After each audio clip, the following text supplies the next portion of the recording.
What is nothing? It sounds like a simple question, but in the quiet spaces between galaxies, the answer becomes less certain. The deeper astronomers look into the darkness, the more they find that emptiness is not empty at all. It hums with hidden energy, flickers with unseen motion, and may hold the blueprint of everything that exists. Hello, and welcome to the Sleepy Astronomer. I'm glad you're here tonight. Whether you're already lying down, watching the stars fade beyond your window, or just letting your thoughts slow for the evening, this is your time to drift, to breathe, and to let your curiosity wander gently through the cosmos. Before we get started, I'd love to know, where in the world are you watching from tonight? It's always fascinating to see how far these quiet journeys travel, and if you enjoy these calm explorations of the universe, a like and a subscribe would mean a lot. It helps the channel keep growing, one sleepy stargazer at a time. To those already subscribed, thank you. You've made this small corner of the night sky feel wonderfully full. Now, I hope this video doesn't become so interesting that it keeps you awake, but if it does, at least you'll be wide-eyed with wonder and not just insomnia. So, settle in. Let the day dissolve behind you. Because tonight, we're diving into a question that sounds almost like a paradox. If space is empty, why can we never quite find nothing at all? Between the stars lies a silence so vast it feels eternal. Yet physics tells us that even this stillness is alive. Every inch of the universe, from the vacuum of intergalactic space to the gaps between the atoms in your hand, is threaded with invisible fields. They ripple, vibrate, and never truly rest. This unseen sea of energy is what physicists call the quantum vacuum, the restless foundation beneath reality itself. For most of human history, people imagined that emptiness was a kind of absence, a hollow void where nothing existed. Philosophers debated whether nothing could even be real. Aristotle thought nature would never allow such a thing. Centuries later, scientists tried to make it, pumping air from glass chambers, chasing the idea of pure emptiness, only to find that even when all matter was gone, something invisible remained. That something became one of the most important discoveries in modern physics. It turns out that the void is not a blank canvas, it's a restless ocean, alive with fluctuations, where particles flicker in and out of existence faster than the blink of an eye. This quiet activity shapes everything, from the way atoms behave to the way the universe expands. In this calm journey, we'll explore how nothingness became one of the most fascinating ideas in science. We'll travel from the earliest attempts to define a vacuum to the modern understanding of quantum fields. We'll watch as empty space bends under gravity, gives birth to particles, and fuels the expansion of galaxies. The story of nothing is really the story of everything, because in the stillness between the stars the universe is quietly alive, and somewhere in that silence lies the answer to one of the strangest questions ever asked. Can nothing create something? The idea of nothing has always been something. For as long as people have stared into the night and wondered what lies beyond, they've wrestled with the question of whether true emptiness could ever exist. At first glance, the answer seems obvious. Of course there are empty spaces. But the deeper thinkers of the ancient world weren't so sure. In ancient Greece, philosophers argued fiercely over the void. To Aristotle, the very thought of a vacuum was absurd. Nature, he said, abhors it. Every space must be filled with something, air, fire, water, or earth, because without matter there could be no movement. In his eyes, motion required resistance, and resistance required substance. A perfect emptiness would mean there was nothing for anything to push against. So how could anything move at all? The idea of a vacuum simply didn't fit within his orderly, purpose-driven universe. But not everyone agreed. Another Greek philosopher, Democritus, imagined a very different reality. He pictured matter as being made up of tiny, indivisible particles called atoms, drifting through a vast and infinite void. To him, emptiness wasn't a problem, it was essential. Without the void, atoms would have nowhere to move, no space in which to combine, collide, or create. In his view, the universe was an eternal dance between the solid and the nothingness that held it.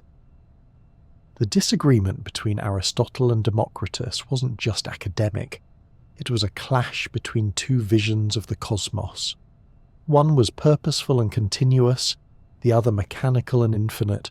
Aristotle's ideas dominated for centuries, shaping how Europe and the Middle East understood physics and the natural world. The notion of a true vacuum was shelved away as impossible, a logical contradiction. After all, how can nothing be something that exists? For nearly 2,000 years, the Aristotelian picture held firm. Even when Greek ideas gave way to medieval philosophy, the vacuum was still treated with suspicion. Scholars of the Middle Ages debated it endlessly. Some argued that God could create a vacuum if he wished, but that he simply chose not to. Others thought that the very act of removing substance would create new substance instantly, that nature would rush to fill any gap. Emptiness was less a physical possibility than a thought experiment, an intellectual itch that refused to go away. It wasn't until the 17th century that people began to test the idea directly. Evangelista Torricelli, an Italian physicist, performed a clever experiment using a long glass tube filled with mercury. He inverted it into a dish, and to his surprise, some of the mercury didn't fall out. Instead, a small space formed at the top of the tube. This tiny pocket had no air, no mercury, and no visible matter, the first man-made vacuum. Pascal repeated and expanded the experiment, even carrying barometers up mountains to show how the height of the mercury column changed with air pressure. For the first time, emptiness could be studied, not just imagined. But even then, the debate wasn't over. René Descartes, the French philosopher and mathematician, flatly denied that Torricelli's vacuum was truly empty. To him, space itself was a kind of substance. If there was a volume, there must be something within it, even if that something couldn't be seen or touched. Descartes filled the cosmos with a subtle plenum, a continuous medium that carried light and motion. In his model, there was no such thing as void. The universe was full to the brim. Then came Isaac Newton. For him, space was something different altogether, an infinite, unchanging stage upon which all motion occurred. His laws of motion and gravitation needed this stage to exist. Objects could move through it, forces could act across it, and yet space itself remained passive. It didn't push or pull, it simply was. In Newton's universe, the vacuum wasn't feared or denied. It was the backdrop of everything. That idea of space as an absolute void, separate from matter, shaped physics for centuries. Scientists embraced the vacuum as a clean, empty container for the universe's contents. It was comforting in a way, simple, predictable, and silent.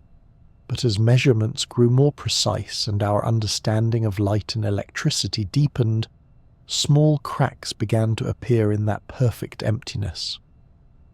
When James Clerk Maxwell introduced his equations describing electromagnetic waves, it became clear that light could travel through space even when no particles were present.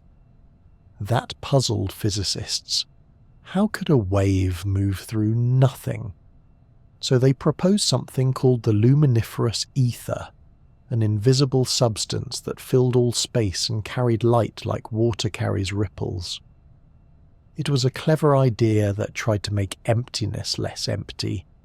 But in the early 1900s, experiments by Michelson and Morley showed that this mysterious ether didn't exist. Light needed no medium. Space itself could carry it. The death of the ether was a turning point. It seemed to confirm that the vacuum really was empty after all. Yet the story didn't end there, because just as physicists were congratulating themselves for finding nothing, quantum mechanics arrived to ruin the peace. In the quantum world, emptiness refused to stay quiet. Even in a perfect vacuum, where all matter and radiation are removed, energy still flickers faintly beneath the surface. Virtual particles appear and disappear, energy pulses for fractions of a second, and invisible fields vibrate with restless activity. The modern vacuum, it turns out, is not a still pond but a storm in disguise, calm from afar, turbulent beneath.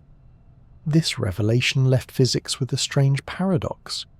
The equations of the quantum world insist that space can never be truly empty, while the vast stretches between galaxies seem to say otherwise. The deeper we look into nothing, the more it begins to resemble something, a background hum that underlies all existence. So the question remains, if we can never find true emptiness, what exactly are we studying when we talk about the vacuum?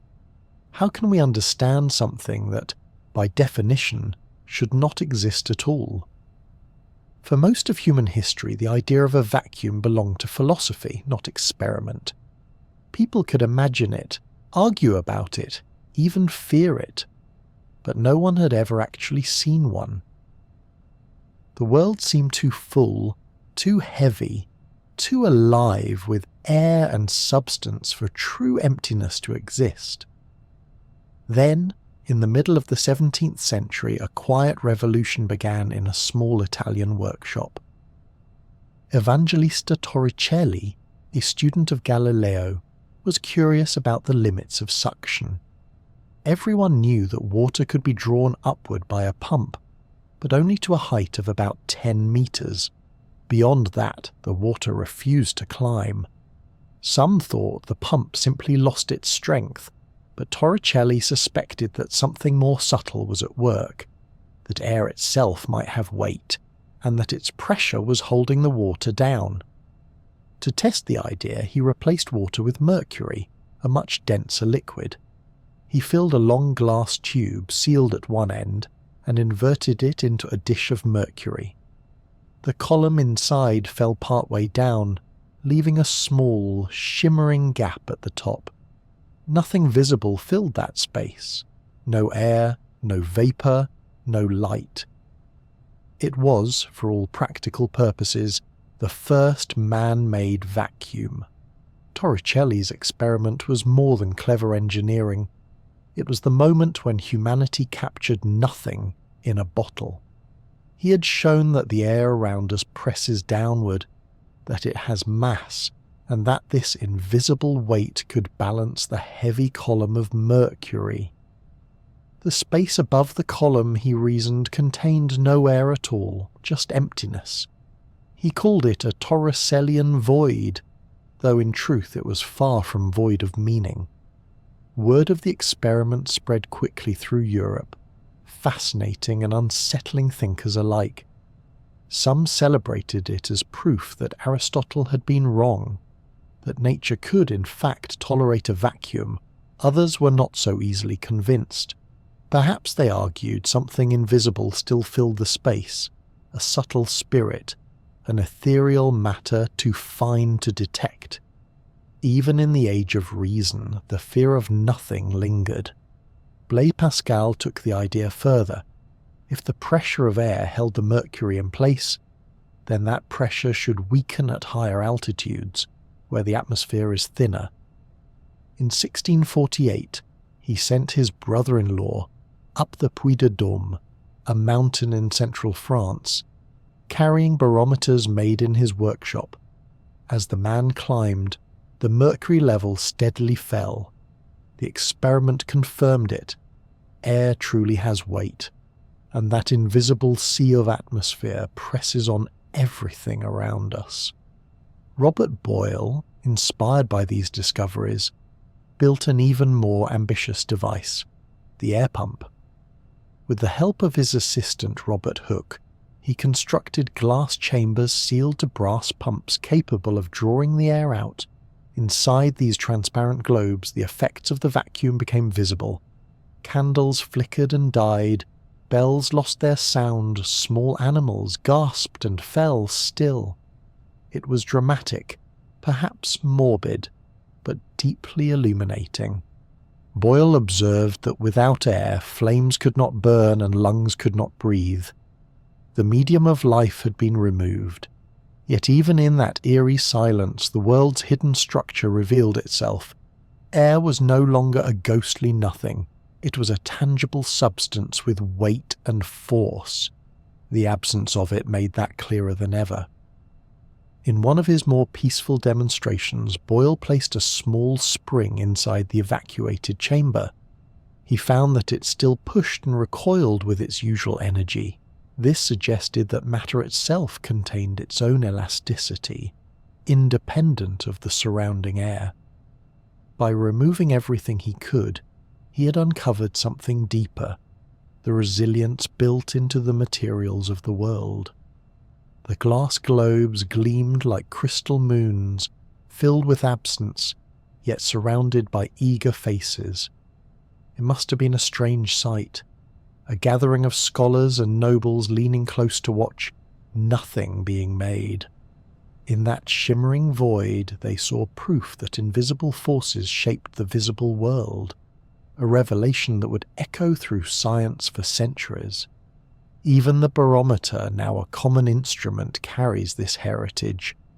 Every time the mercury rises or falls, it measures the weight of the air above. The empty space at its top, that quiet pocket Torrielli first discovered, remains a tiny window into the nature of the void. By the late 17th century, the vacuum had moved from heresy to household experiment. Yet, even as scientists learned to create emptiness on Earth, they began to realize that the cosmos itself might be the grandest vacuum of all. When Galileo turned his telescope toward the moon, he saw a world stripped bare, a landscape without air or cloud, shining in unbroken silence. Later, astronomers would confirm that beyond our thin blanket of atmosphere stretches an immensity more empty than any pump could achieve. But space too carried mysteries. Light from distant stars crossed that void without dimming, and planets moved effortlessly through it. How could waves of light travel through a vacuum with no medium to support them? The experiments that revealed nothing on Earth now raised new questions about the heavens. The more completely we emptied our surroundings, the more the universe seemed full of hidden structure. It's remarkable to think that by simply inverting a tube of mercury, Torricelli had not only created a vacuum, but also introduced the idea that emptiness could have measurable consequences. From that moment onward, scientists began to see the void not as absence but as environment, a space that exerts influence through its very stillness. Even now, centuries later, that first glass tube stands as a quiet symbol of curiosity. It showed that by stripping the world of substance, we can glimpse the unseen pressures and balances that hold everything together. The void, far from being a place of nothing, became a mirror reflecting the hidden weight of the air, the subtle strength of matter, and the boundless curiosity of the human mind.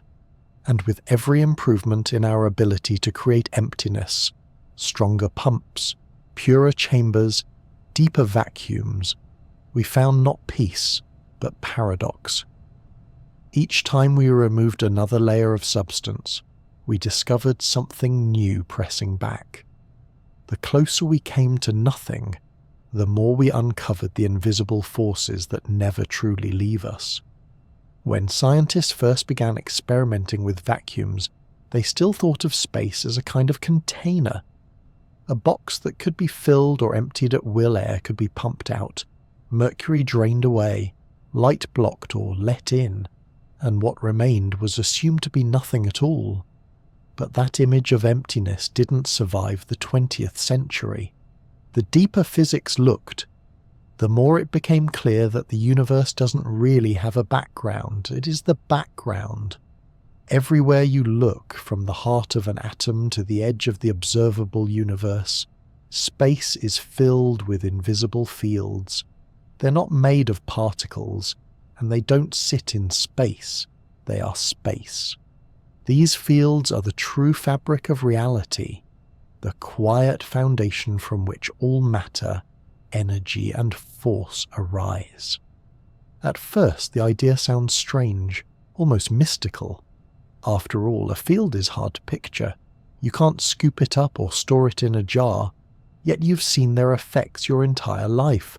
A magnet tugging on a paperclip, the warmth of sunlight, the glow of an atom's electrons. All of these are signs of fields at work. A field is simply a way of describing how something invisible can reach across space and influence the world. The 19th century gave us a glimpse of this hidden structure through the work of James Clerk Maxwell. He showed that electricity and magnetism weren't separate phenomena, but two aspects of a single electromagnetic field. In this field, oscillations in electric and magnetic strength travel outward as light. It was a beautiful unification, a discovery that light itself was nothing more than a travelling ripple in a field that fills all space. By the time Albert Einstein introduced relativity, the universe was already starting to look less like a void and more like an ocean of connections. Yet even Einstein couldn't have predicted what quantum mechanics would do to that picture. When quantum theory arrived, it took the old idea of fields and gave them a restless life of their own. In the quantum view, fields are not static backgrounds but dynamic entities that fluctuate constantly. Every particle you can name, an electron, a proton, a photon, is just a ripple in its respective field. The electron isn't a tiny ball of matter flying through space. It's a localized vibration in the electron field. A photon is a ripple of the electromagnetic field. Even the Higgs boson, discovered in 2012, is a fleeting disturbance in the Higgs field, which gives other particles their mass. If you could somehow turn off all the matter and energy in the universe, every star, every atom, every bit of radiation, these fields would still remain. They don't vanish when you remove the things they create. They're woven into the fabric of existence itself, stretching endlessly through every point in space. You could think of them like the surface of a calm pond. Throw a pebble, and ripples spread outward. When the surface settles, the pond is still there, waiting, silent, but ready to respond. Likewise, the universe is a vast pond of fields, and particles are simply the ripples we can detect. And because these fields are quantum, they're never completely still. Even in their lowest energy state, they tremble faintly with uncertainty. That trembling is what we call the quantum vacuum, not the absence of everything, but the quiet energy of fields in their most restful form. The realization that matter and energy are just different expressions of underlying fields changed physics forever. It unified everything, particles, forces, and interactions, into one elegant framework called quantum field theory. Instead of treating particles as the basic ingredients of reality, physicists began to see them as temporary excitations, patterns that rise and fall like waves on a cosmic ocean. It also explained something long mysterious: how forces act without contact. When a magnet pulls on a nail, no invisible thread connects them. Instead, the magnetic field itself fills the space between, curving and twisting like an invisible wind that carries influence across distance. The same idea applies to gravity, to light, to every force we know. The void, it turns out, is busy. This shift in perspective wasn't just scientific, it was almost philosophical. It blurred the line between something and nothing. If the vacuum is filled with invisible fields that never disappear, then emptiness isn't really empty. It's more like a canvas of potential, a silent network waiting for energy to stir it into form. You can imagine space now as a great cosmic stage. The lights might dim, the scenery might vanish, the actors might leave, but the stage itself remains. And in physics, even when you turn off all the lights, the stage crew keeps whispering behind the curtain. Those whispers are the fluctuations of the fields. Faint, constant, unavoidable. They're the reason atoms can exist, why light travels, why forces hold together, and why reality never sinks into perfect stillness. Every moment throughout every corner of the cosmos, these fields shift and sway just slightly, humming with invisible motion. And so the old picture of the vacuum as an empty container fades away. What we once thought of as nothing has become the most fundamental something of all, a living framework from which everything else emerges. If space itself is alive with these silent vibrations, if every bit of reality is simply the motion of invisible fields, then the old question begins to sound different. The mystery is no longer what fills the void, but something far stranger.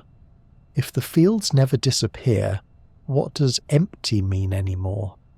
At first glance, the universe seems to know peace.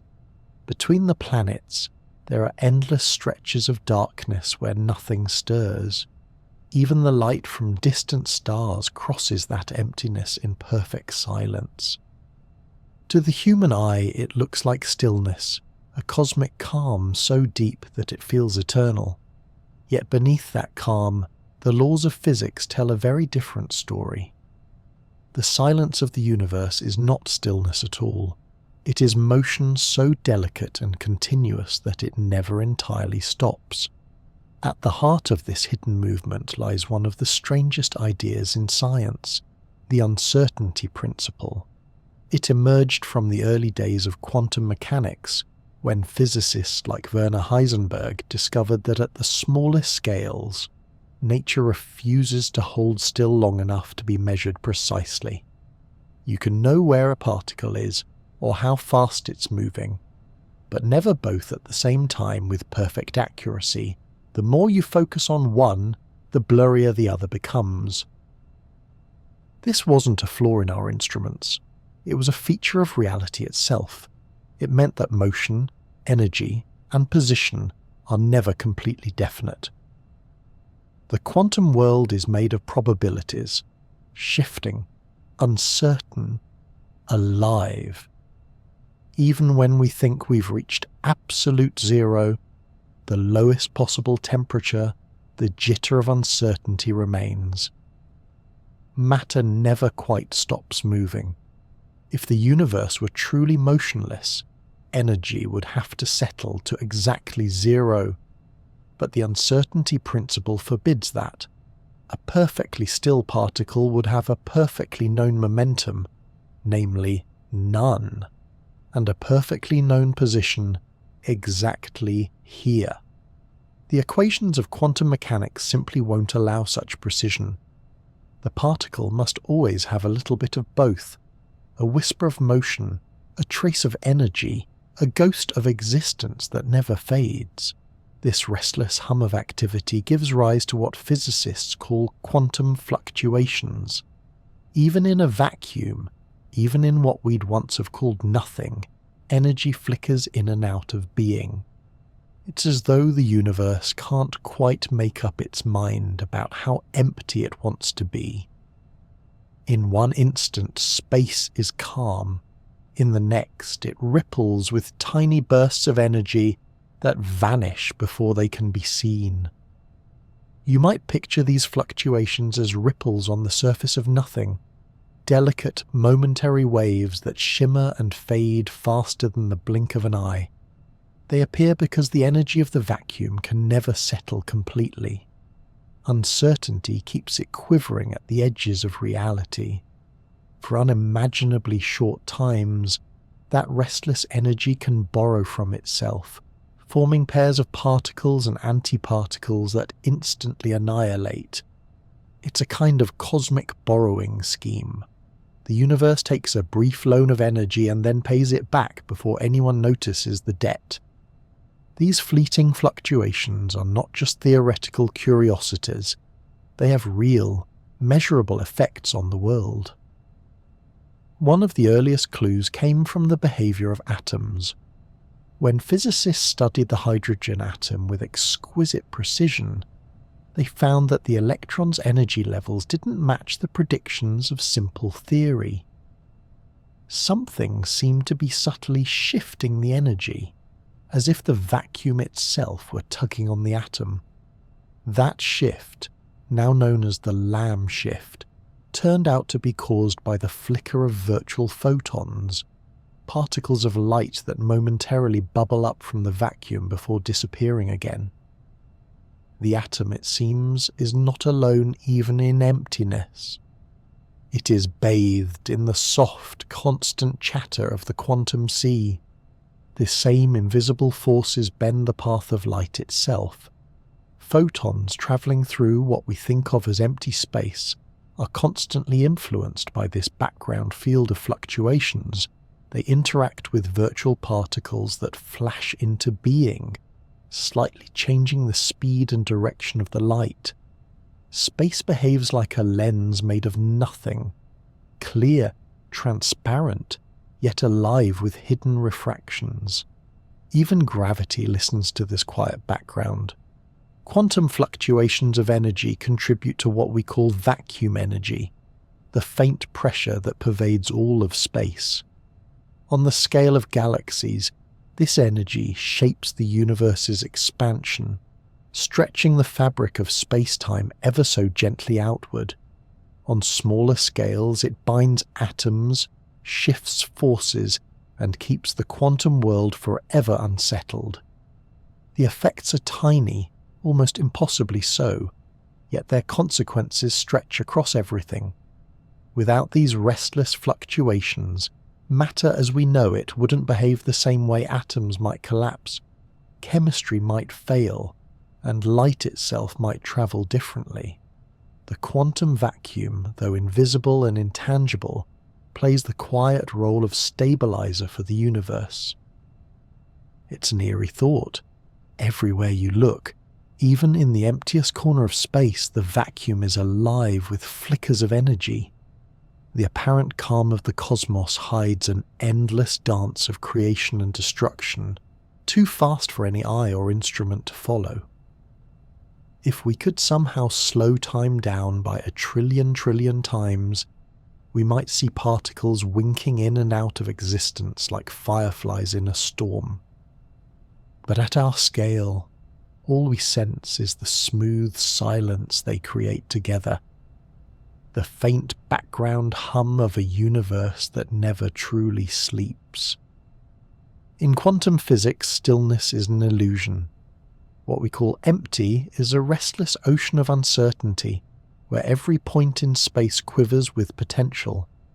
The darkness between stars isn't hollow, it's thick with possibility.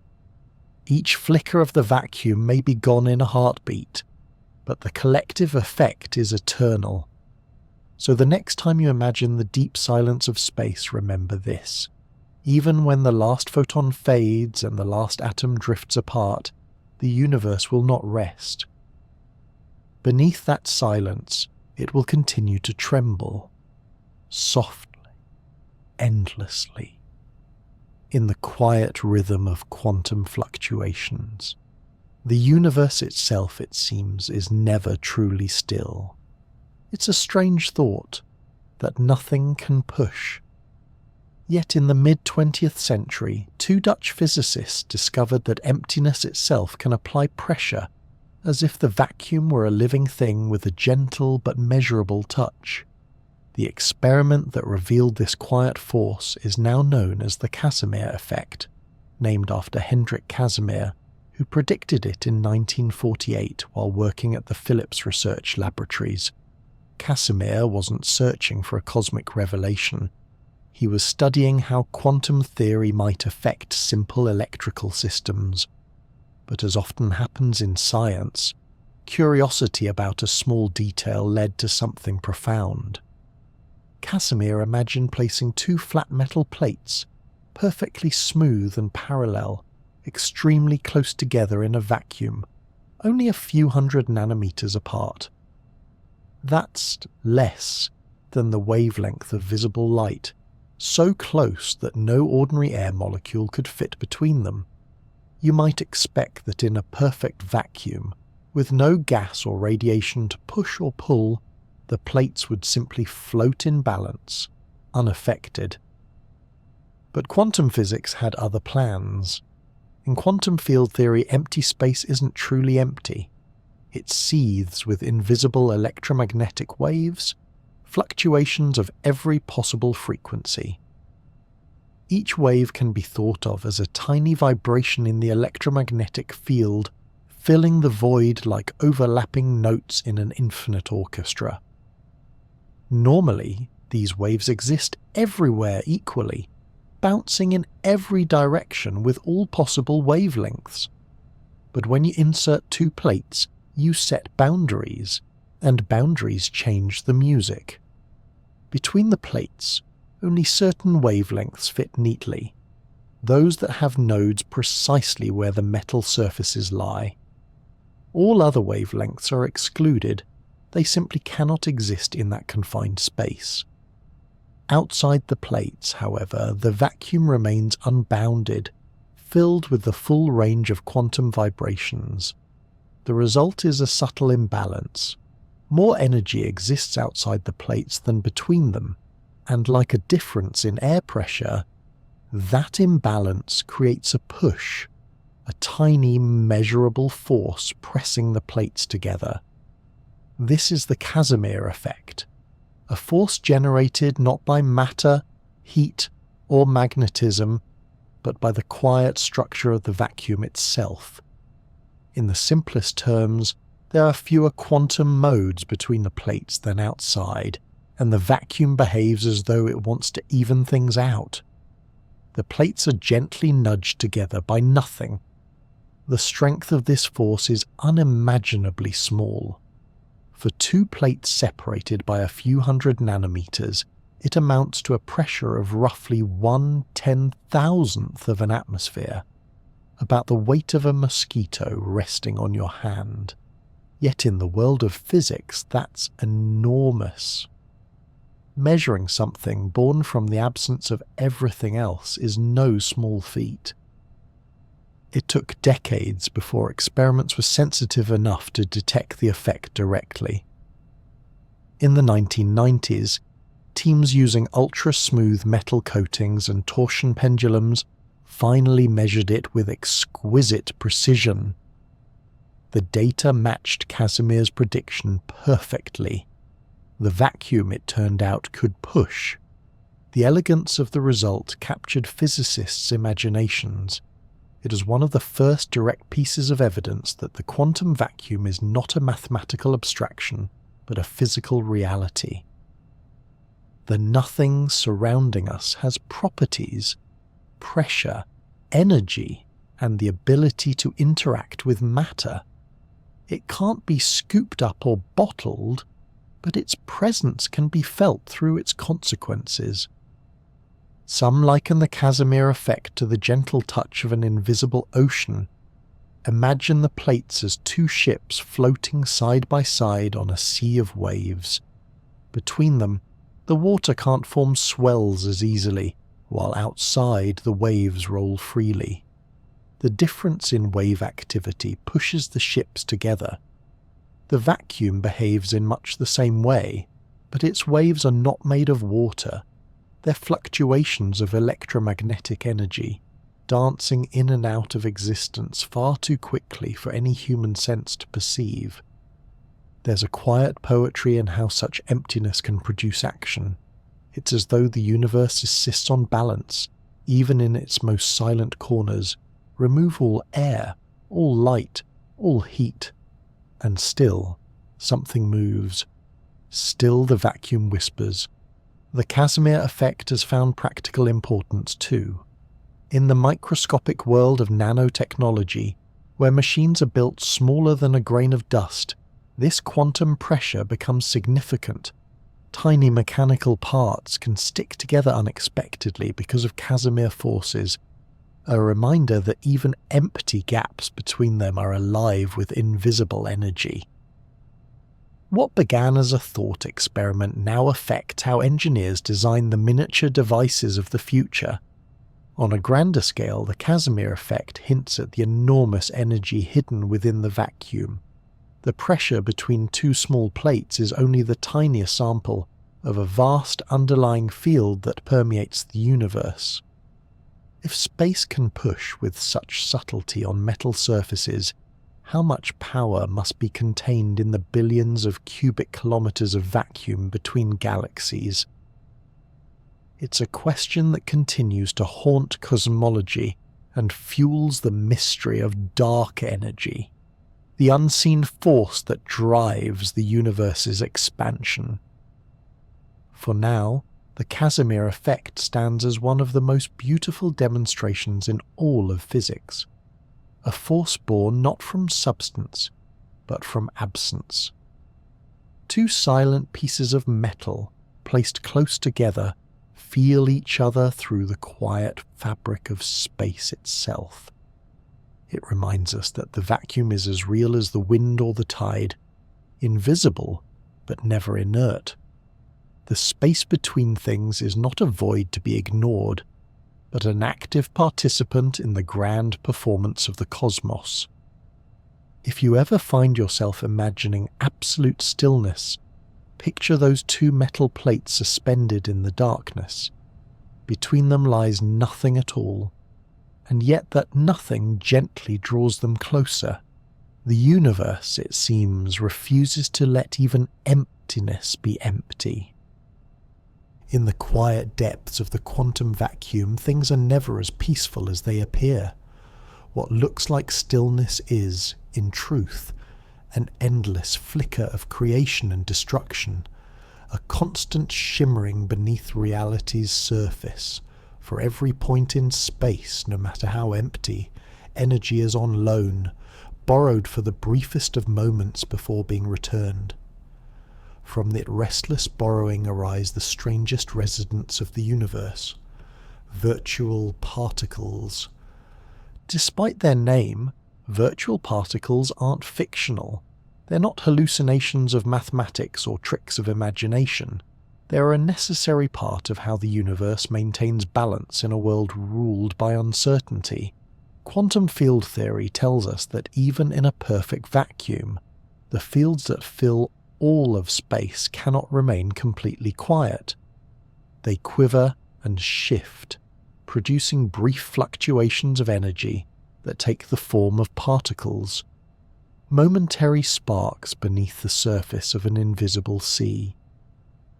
These tiny guests appear in pairs, a particle and its opposite, an antiparticle. They exist for a fleeting instant, borrowing energy from the vacuum, and then annihilate each other before the universe has time to notice the debt. They're allowed this brief existence because of the uncertainty principle, that same rule which says we can never know energy and time with perfect precision. If a fluctuation lives for only a very short time, the universe seems willing to overlook its temporary breach of the energy ledger. Think of it like borrowing a coin from a friend for a split second, and returning it before they can check their pocket. On the cosmic scale, that happens everywhere, all the time, with unimaginable frequency. The vacuum is alive with this quiet commerce, a ceaseless exchange of energy between nothing and something.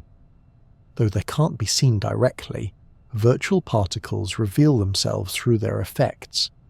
In the early days of quantum electrodynamics, physicists were puzzled by subtle shifts in the behavior of atoms. The hydrogen atom, for instance, didn't quite match the predictions made by theory. When measured with high precision, one of its energy levels sat slightly higher than expected. It was as though something unseen were gently tugging on the atom's structure. That small discrepancy became known as the Lamb shift, after physicist Willis Lamb, who measured it in 1947. The explanation turned out to be the restless activity of the vacuum itself. Virtual photons, the briefest ripples of the electromagnetic field, were constantly appearing and disappearing around the atom, momentarily pushing and pulling on the electron's energy. The atom wasn't sitting quietly in a void. It was surrounded by a sea of invisible flashes, each one nudging it ever so slightly. Virtual particles also help mediate the forces that hold matter together. When two charged particles repel or attract each other, that force can be described as an exchange of virtual photons darting between them. It's not that little bullets are being fired across the gap, it's that the electromagnetic field fluctuates in a way that makes the particles feel each other's presence. In quantum terms, force is simply the language of fields passing whispers through these transient messengers.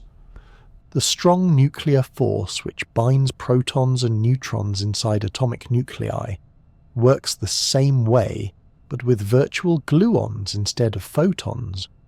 Even gravity, in theory, could be mediated by virtual particles, hypothetical gravitons that ripple through space-time itself.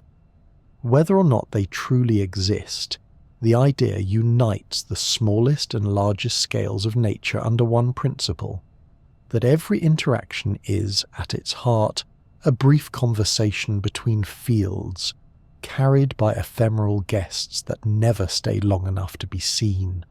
These flickering particles can even alter the path of light. As photons travel through space, they interact with virtual pairs of particles and antiparticles that briefly pop into being. This changes how light behaves, ever so slightly. The vacuum acts almost like a transparent medium, not quite empty, but subtly textured, like glass with microscopic ripples that bend light just a fraction as it passes through. On cosmic scales, this invisible sea of fluctuations may influence far more than atomic details. Some theories suggest that the energy of these short-lived particles contributes to the expansion of the universe itself. It's an extraordinary thought. The universe's grand motion may, in part, be driven by the flicker of things that don't technically exist. It's easy to imagine this constant churning as chaotic, but in truth, it's the opposite. A perfect balance. Every creation is paired with annihilation. Every rise of energy is matched by its fall. The vacuum is not wild, but exquisitely self-correcting, maintaining equilibrium through endless microtransactions of existence. The word virtual might suggest something artificial, yet these entities shape reality more directly than almost anything else. They are the glue of interactions, the unacknowledged background players that keep the visible world coherent. Without them, atoms would not behave as they do, forces would lose their strength, and the universe would be a far quieter, less structured place, if it could exist at all. You might picture the quantum vacuum as an ocean at night. To the eye it seems perfectly calm, its surface smooth and dark. But beneath that surface, unseen currents twist and collide, sending up brief sparks of phosphorescence. Flashes of light that bloom and vanish in the same instant. Virtual particles are those flashes, the brief illumination of the deep. No one will ever photograph a virtual particle. They come and go too quickly, leaving only the faintest fingerprints on the world they pass through. Yet their influence is everywhere. From the smallest shifts in an atom's energy to the quiet expansion of the cosmos, these fleeting guests remind us that reality is never static. In the end, the vacuum isn't an empty stage waiting for actors to enter. It's a living sea of motion, endlessly writing and erasing its own script. Virtual particles are its punctuation marks, sudden, momentary sparks that give rhythm to the silence. The quantum vacuum, far from being void, is a place of constant visitation, alive with ephemeral guests who appear uninvited, make their quiet contributions, and then vanish without trace. And though they are gone as quickly as they come, the universe they leave behind is shaped quite literally by their brief and brilliant existence. If the universe could sleep, what would its dreams be made of? You might imagine a perfect stillness, the temperature dropped to absolute zero, every atom frozen, every motion gone, but nature refuses to be that calm. Even in its deepest sleep, the universe fidgets. Beneath the silence, everything continues to move.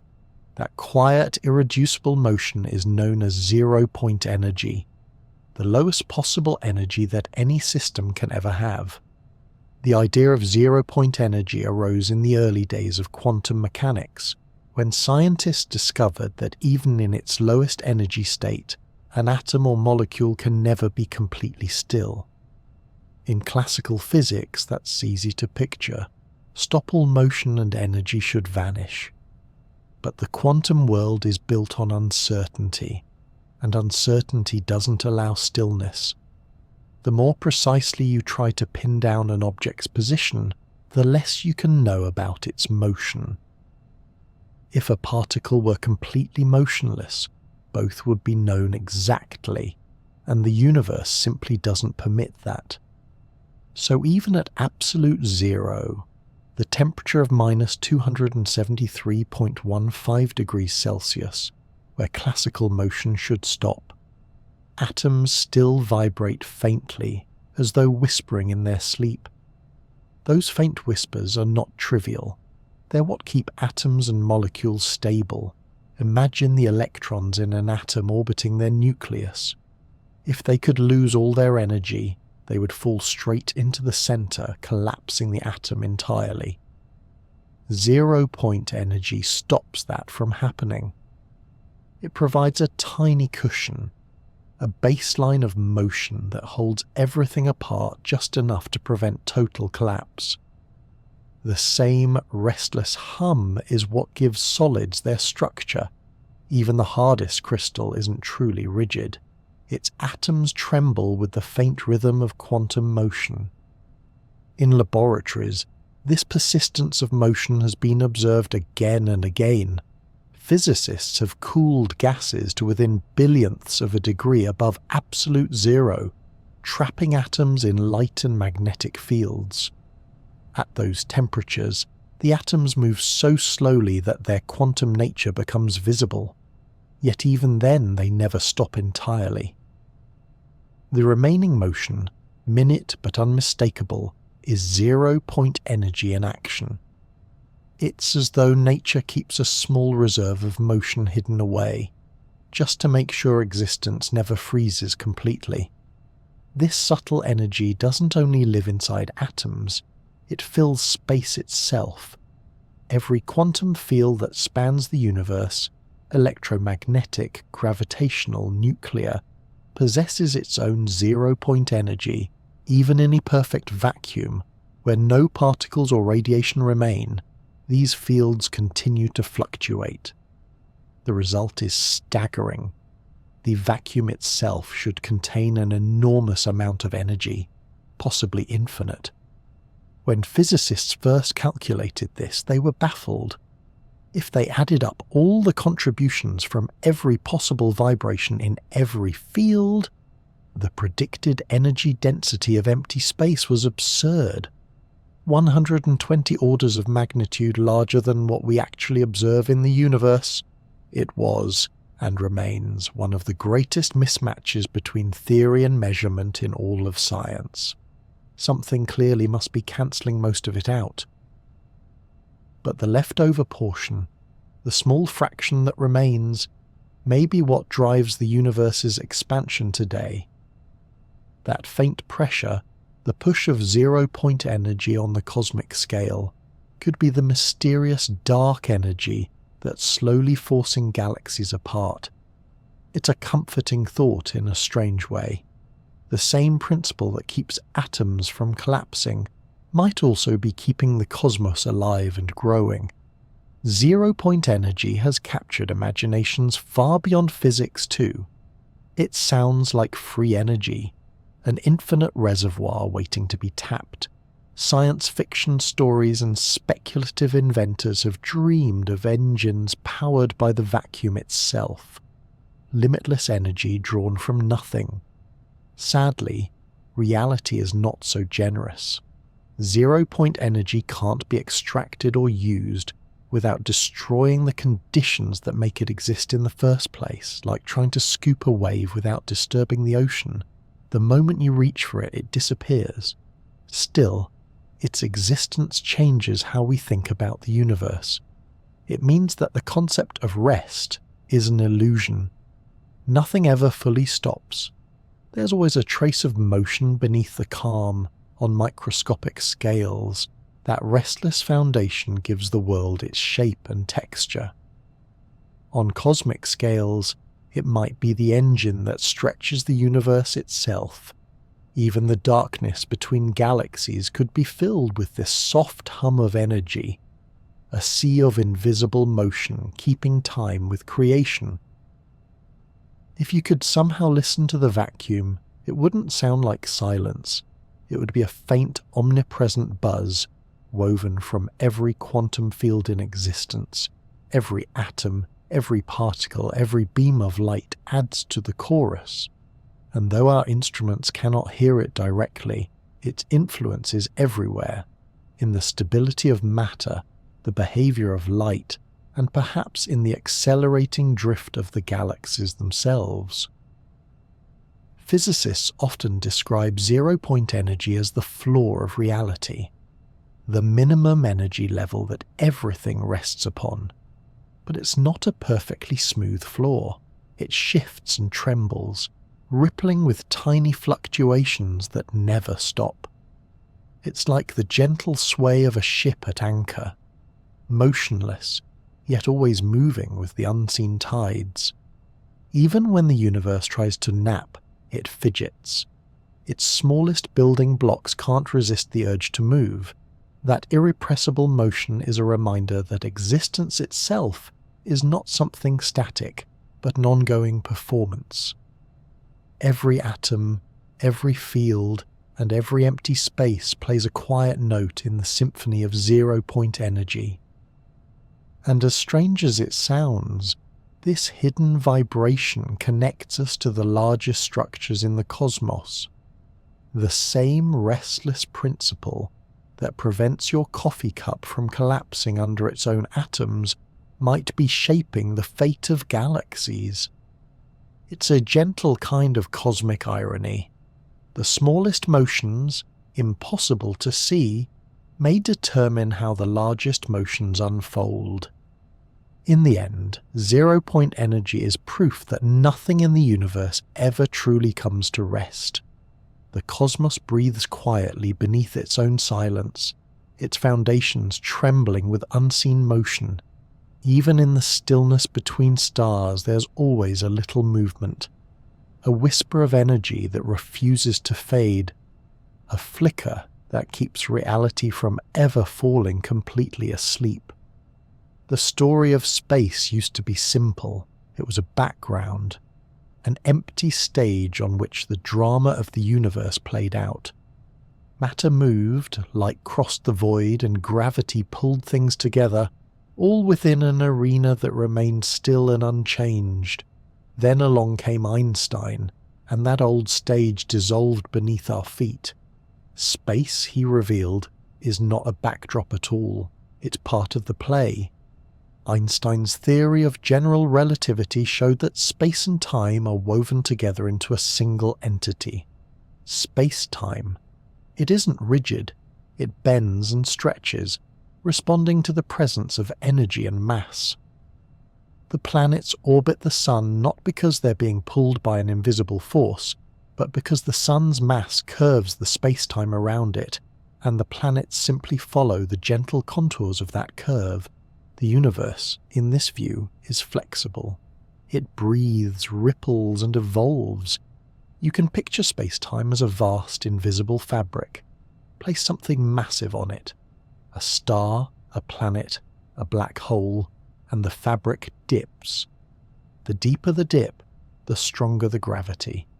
When objects move through this fabric, they follow the curves that the masses create, much like marbles rolling along the surface of a stretched sheet. The analogy is imperfect, but it helps reveal something profound. Gravity isn't a mysterious pull acting across empty space. It's the geometry of space itself, changing shape in response to energy. For Einstein, this relationship between matter, energy, and space-time was more than a mathematical curiosity. It was a declaration that the universe is dynamic to its core. Even emptiness could, in principle, curve space-time, because energy, no matter its form, tells space how to bend. That simple insight set the stage for one of the deepest puzzles in all of science. According to quantum field theory, the vacuum is filled with energy. Every field that fills the universe contributes a little zero-point motion, a restless shimmer of virtual particles flickering in and out of existence. Add up all those contributions, and the total energy of the vacuum should be enormous. Even if we take only modest estimates, the result is staggering. The vacuum energy should be enough to warp space-time so violently that the universe would collapse into itself or expand with unimaginable speed. But clearly neither of those things is happening. Relativity and quantum mechanics, our two most successful theories, seem to describe the same universe in mutually exclusive ways. Quantum theory insists that space is buzzing with energy, while relativity sees a cosmos that's comparatively calm. The difference between their predictions isn't small. It's perhaps the largest mismatch in the history of science. Depending on how you count, the numbers disagree by a factor of 1 followed by 120 zeros. This is often called the vacuum catastrophe, though catastrophe hardly does it justice. How can two correct theories produce answers so wildly incompatible? Physicists have tried everything to make the numbers play nicely. Some suggest that the vacuum energy predicted by quantum mechanics is somehow cancelled out by other, equally vast contributions of opposite sign, a delicate balancing act we simply don't yet understand. Others propose that we're interpreting the vacuum all wrong, and that what we call empty space might have its own hidden structure that modifies how gravity feels its energy. One clue comes from the behavior of the universe itself. In the late 1990s, astronomers studying distant supernovae discovered that the expansion of the cosmos is accelerating rather than slowing down under the pull of gravity. Galaxies are drifting apart faster and faster. The simplest explanation for this acceleration is that space itself has a built-in pressure, an energy density that remains constant even as the universe expands. In other words, the vacuum might be pushing outward. This mysterious outward pressure is known as dark energy. It behaves like a faint uniform tension within space-time, opposing gravity on the larger scales. When scientists plug the observed value of dark energy into Einstein's equations, they find that it acts exactly like a tiny cosmological constant, a term Einstein once added to his equations to make the universe static, then later discarded. Ironically, it may have been one of his most prescient mistakes. Yet the number that matches our universe's gentle acceleration is astonishingly small compared to what quantum field theory predicts. If the vacuum truly holds as much energy as the quantum equations suggest, galaxies would have been ripped apart before they even formed. So either quantum theory overestimates the energy of the vacuum by a factor of roughly 10 to the power of 120, or relativity somehow fails to feel most of it. Neither explanation is comfortable, and both hint at a deeper truth we haven't yet uncovered. Some physicists think this enormous mismatch might not be a bug, but a clue. It could mean that our understanding of spacetime is incomplete, that what we perceive as a smooth, continuous fabric might be an emergent property of something even more fundamental. Perhaps, at the smallest scales, space itself is granular or fluctuating, its geometry tied to the same quantum uncertainty that animates the vacuum. If so, then the so-called catastrophe might actually be a window into the unification of quantum mechanics and gravity, a glimpse of a theory that explains both.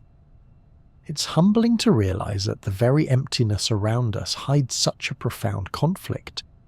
The desk you're sitting at, the air you breathe, the space between galaxies, all of it exists within a medium whose true nature is still a mystery.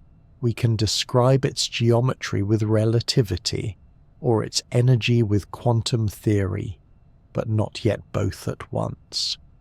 For now, the universe carries on, serene and incomprehensible.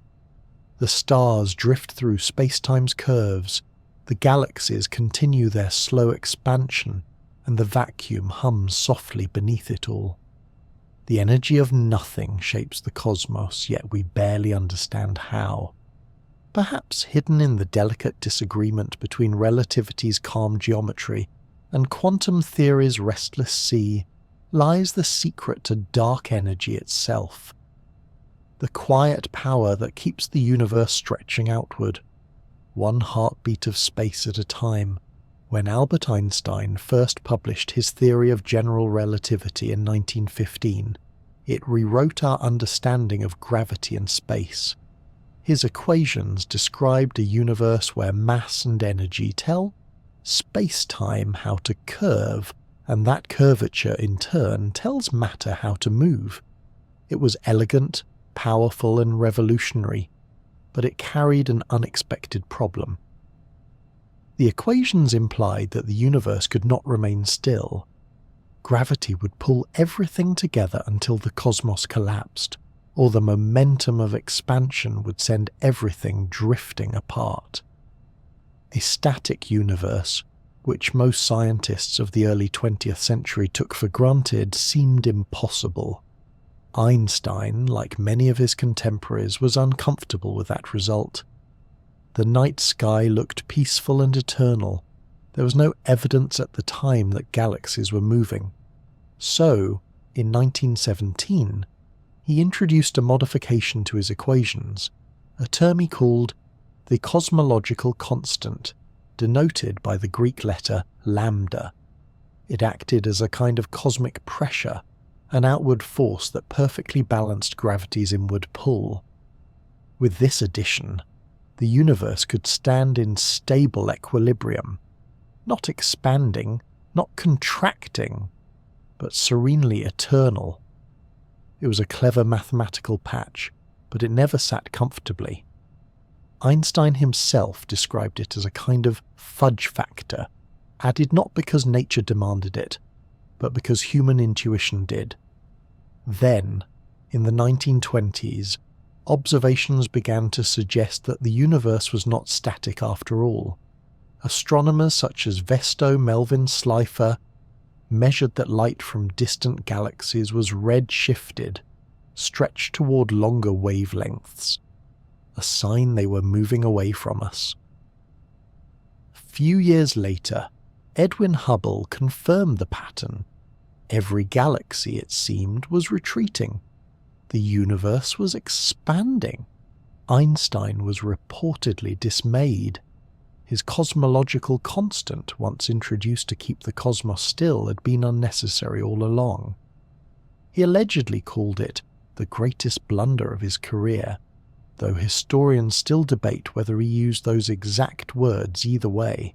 He abandoned the term, convinced that the universe needed no such balancing force. The cosmos, it seemed, could take care of its own motion. For decades afterward, the cosmological constant was treated as a historical curiosity, an elegant mistake by a genius. Physicists had no use for it, and cosmology moved on. Then, almost 70 years later, the universe delivered a surprise so startling that Einstein's discarded idea had to be resurrected. In the late 1990s, two independent teams of astronomers, the Supernova Cosmology Project and the High-Z Supernova Search Team, set out to measure how the universe's expansion had changed over time. They expected to find that the rate of expansion was slowing, gently decelerating under the pull of gravity. Instead, they found the opposite. The expansion was speeding up. Galaxies weren't just drifting apart, they were accelerating away from one another. The discovery stunned the scientific world. Something in the fabric of space was pushing, not pulling. And the simplest way to describe that push was by reintroducing Einstein's old constant, the cosmological constant, long thought obsolete, suddenly became the leading explanation for one of the most profound mysteries in modern physics. But now the constant was understood in a new light. It wasn't just a convenient mathematical trick. It could represent the energy of the vacuum itself, a kind of pressure built into space. Every cubic meter of the cosmos might contain a tiny amount of energy, even when devoid of matter or radiation. As space expands, this energy doesn't thin out. It remains constant per unit volume, meaning that the total energy in the universe actually grows as space itself grows. It's a concept as strange as it is elegant. The universe accelerates because there is more and more nothing. This subtle pressure of the vacuum is what scientists now call dark energy. Its effects are everywhere, though barely perceptible locally. Within galaxies or clusters, gravity dominates. The pull of matter binds stars together and shapes worlds. But across the vast reaches between galaxies, dark energy becomes the quiet ruler, slowly stretching the cosmic web over billions of years. It's the gentlest of forces, yet one that shapes the destiny of everything. The problem is that we don't really understand what it is. Quantum field theory tells us that empty space should be filled with zero-point energy, the restless background of virtual particles flickering in and out of existence. If we calculate the total energy density of this quantum vacuum, the result is enormous, 120 orders of magnitude greater than the tiny value astronomers observe. In other words, if quantum theory were taken at face value, the vacuum should have enough energy to tear the universe apart in an instant. Yet somehow it doesn't. This colossal mismatch between theory and observation is often called the worst theoretical prediction in physics. No one knows why the universe's vacuum energy is so small, or conversely why it isn't exactly zero. Perhaps some deep hidden symmetry cancels most of it out, leaving only a faint residue. Perhaps dark energy isn't constant at all, but changes slowly over time. Or perhaps our current understanding of space-time and quantum fields is only a fragment of a larger truth waiting to be uncovered. What we do know is that the cosmological constant works. When it's included in Einstein's equations, the model of an accelerating universe matches everything astronomers see. Distant galaxies recede as expected. The cosmic microwave background, the faint afterglow of the Big Bang, bears the precise signature of a universe driven outward by a tiny steady pressure. Still, the numbers feel almost absurdly fine-tuned. The cosmological constant is unimaginably small, about 10 to the power of minus 120 in natural units. Change it by even a whisper, and the universe would look nothing like ours.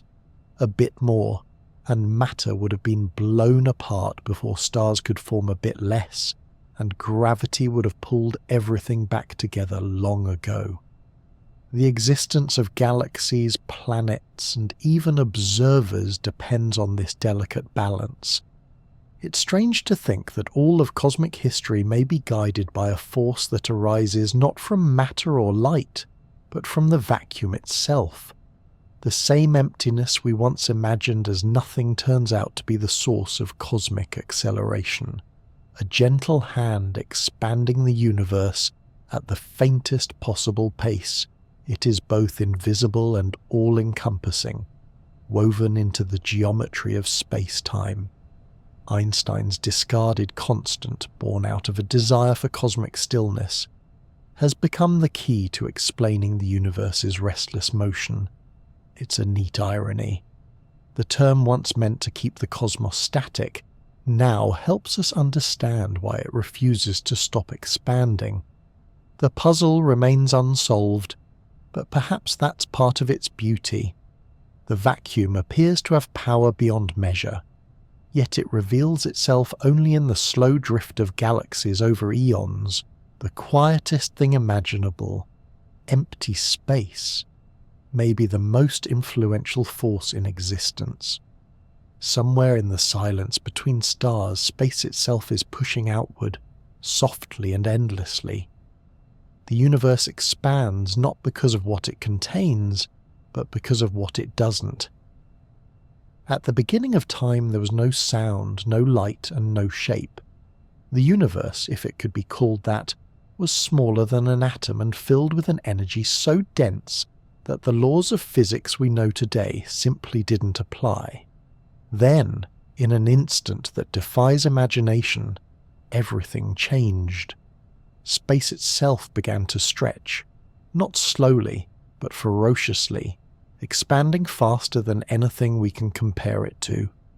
This sudden burst of growth is known as cosmic inflation, and it may have been driven by one of the most unexpected forces imaginable, the vacuum.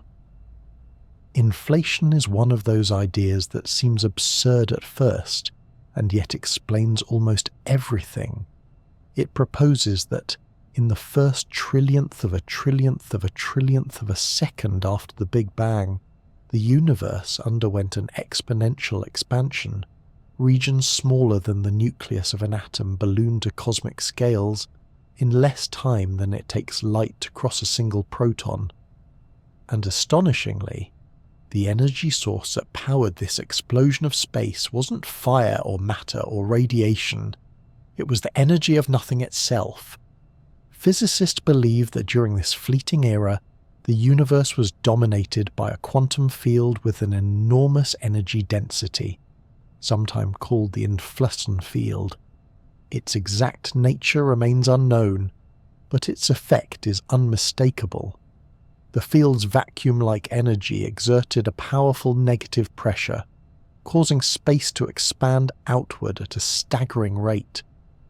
In relativity, energy and pressure determine how space-time curves, and when the pressure is negative enough, it doesn't pull things together. It pushes them apart. The universe didn't explode into space. Space itself expanded, carrying everything with it. Imagine painting a tiny dot on a balloon, and then inflating it. As the surface grows, the dot stretches away from every other mark, though the balloon's skin itself is what's expanding. Inflation worked the same way, except the balloon was the entire universe and the expansion happened everywhere at once.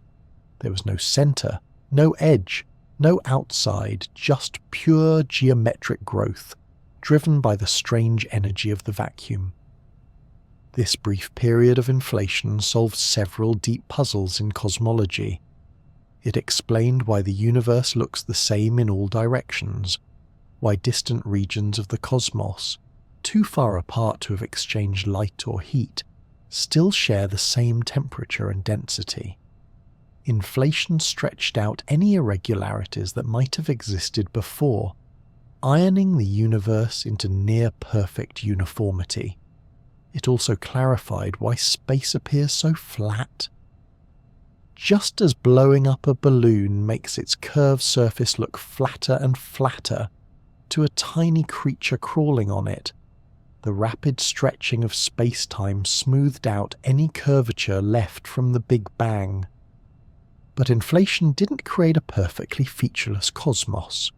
Quantum mechanics ensured that even the vacuum's energy wasn't completely uniform, microscopic fluctuations, those restless random tremors that occur everywhere in quantum fields were stretched to astronomical proportions by the expanding universe.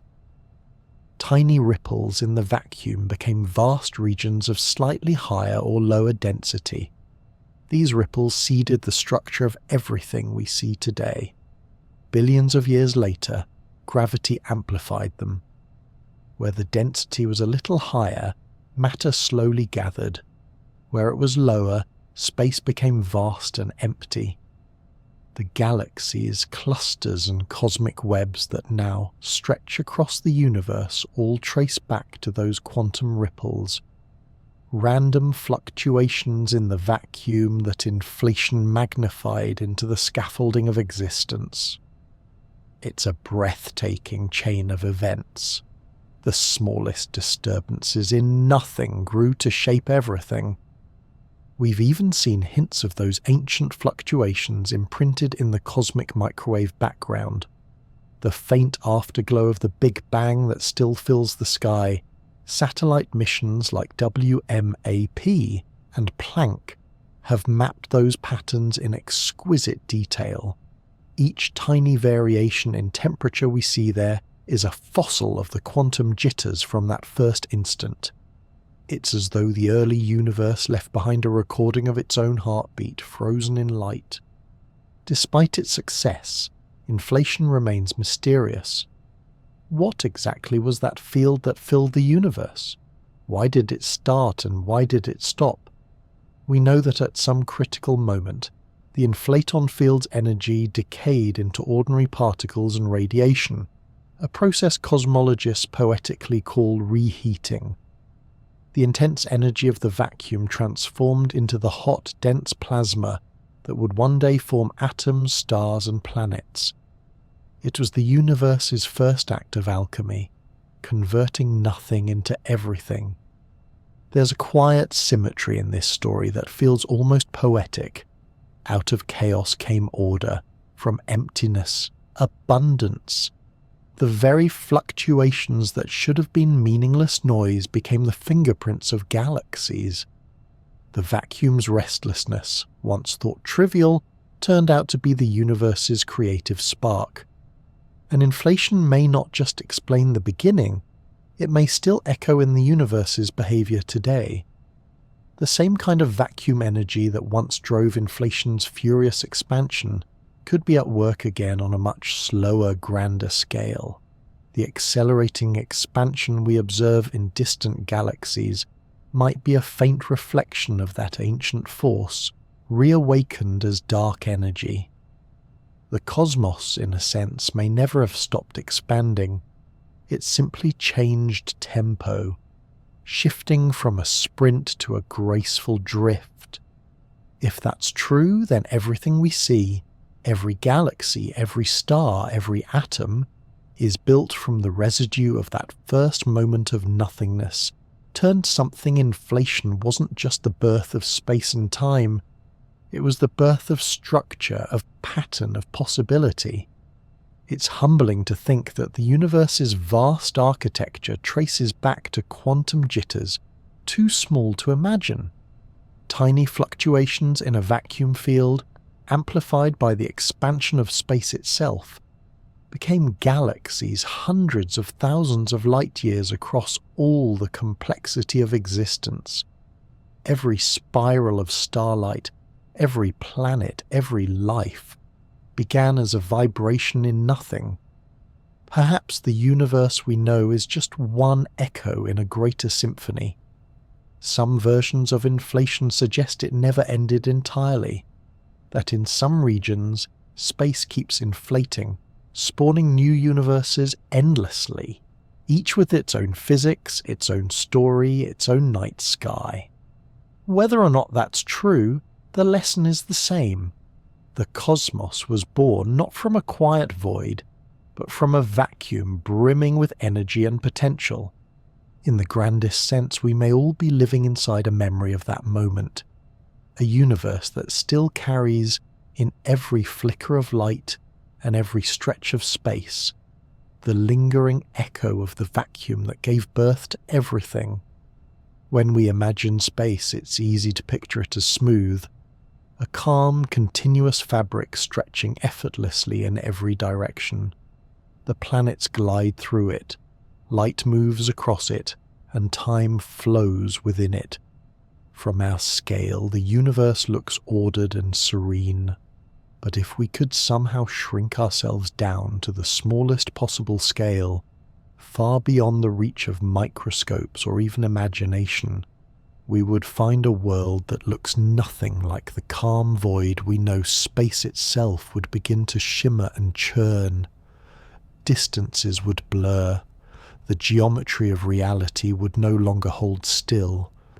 This is the Planck scale, the realm where the universe's granularity becomes impossible to ignore. Named after physicist Max Planck, it marks the smallest meaningful unit of length, about 10 to the power of minus 35 meters.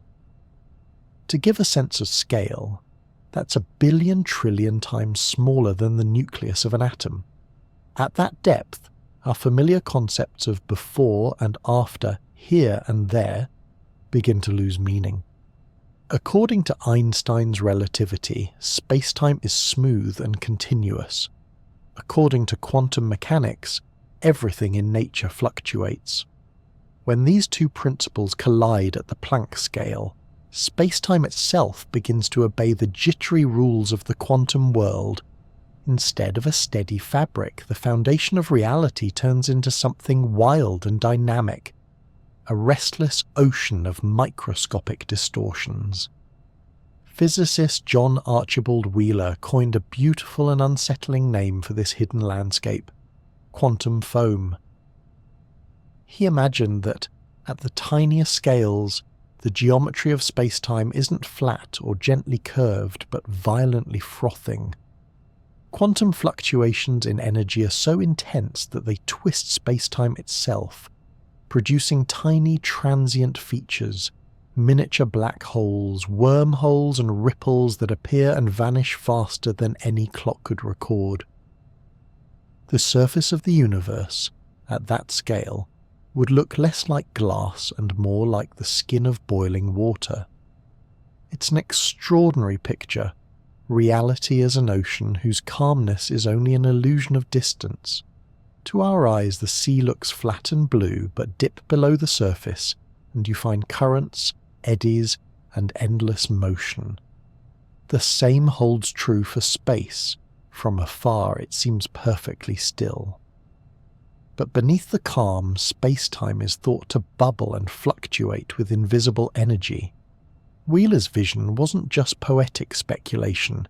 It emerged naturally from the clash between general relativity and quantum theory. When physicists try to calculate how gravity behaves at extremely small scales, they find that quantum uncertainty overwhelms everything. Energy and curvature feed into each other in a feedback loop, producing infinite results that no known mathematics can yet tame. The smooth continuum of Einstein's geometry breaks down into something chaotic and uncertain. Space and time, it seems, might not be continuous after all. They might come in discrete, grainy units, flickering like pixels on the screen of existence. We can't test this regime directly. The energies required to probe distances that small are unimaginably high, far beyond anything achievable by even our most powerful particle accelerators. To glimpse quantum foam directly, we'd need a collider the size of the Milky Way, or perhaps a black hole in a laboratory. But physicists are clever, and they search for indirect clues. Some theories predict that the foam might leave subtle fingerprints on light travelling across the cosmos. Over billions of years, photons passing through the fluctuating texture of space-time could experience minute distortions, tiny delays or blurs that accumulate over distance. So far, the light we see from distant galaxies appears almost too clean, suggesting that the foam, if it exists, is even finer and more subtle than we can yet imagine. To describe this bizarre frontier, scientists are developing new mathematical languages. Attempts to reconcile the quantum and the gravitational one-leading approach is string theory, which replaces point-like particles with tiny vibrating strings whose oscillations give rise to everything from electrons to quarks. In this view, spacetime's turbulence is smoothed out because strings can't probe distances smaller than their own length. Another idea, called loop quantum gravity, proposes that space itself is built from interlocking loops, forming a network that quantizes area and volume. Instead of a continuous field, space-time becomes a kind of cosmic mesh, woven from discrete chunks of geometry. Despite their differences, all these theories share a remarkable goal: to show that gravity, the most ancient of forces in quantum mechanics, the most successful of theories, are two sides of the same coin. Both seek to reveal the rules that govern the foam beneath reality, the place where space-time stops being smooth and starts to boil.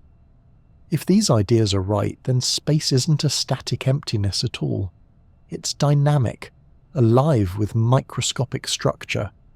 The nothing we move through might be more like a fluid, restless and compressible, rippling in response to energy. The fabric of the universe would be as alive as the air we breathe, invisible but constantly shifting. It's a humbling thought.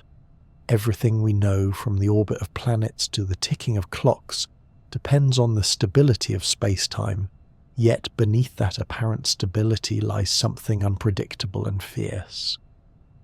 The smoothness we experience is the average behavior of countless tiny fluctuations, like the calm of the ocean seen from the sky. Wheeler once remarked that space-time at its most fundamental level might be geometrodynamic, meaning that geometry itself can fluctuate the way energy does. If that's true, then space and time aren't just the stage for reality.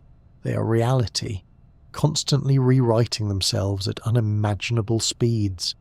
It's tempting to wonder what this means for our understanding of existence.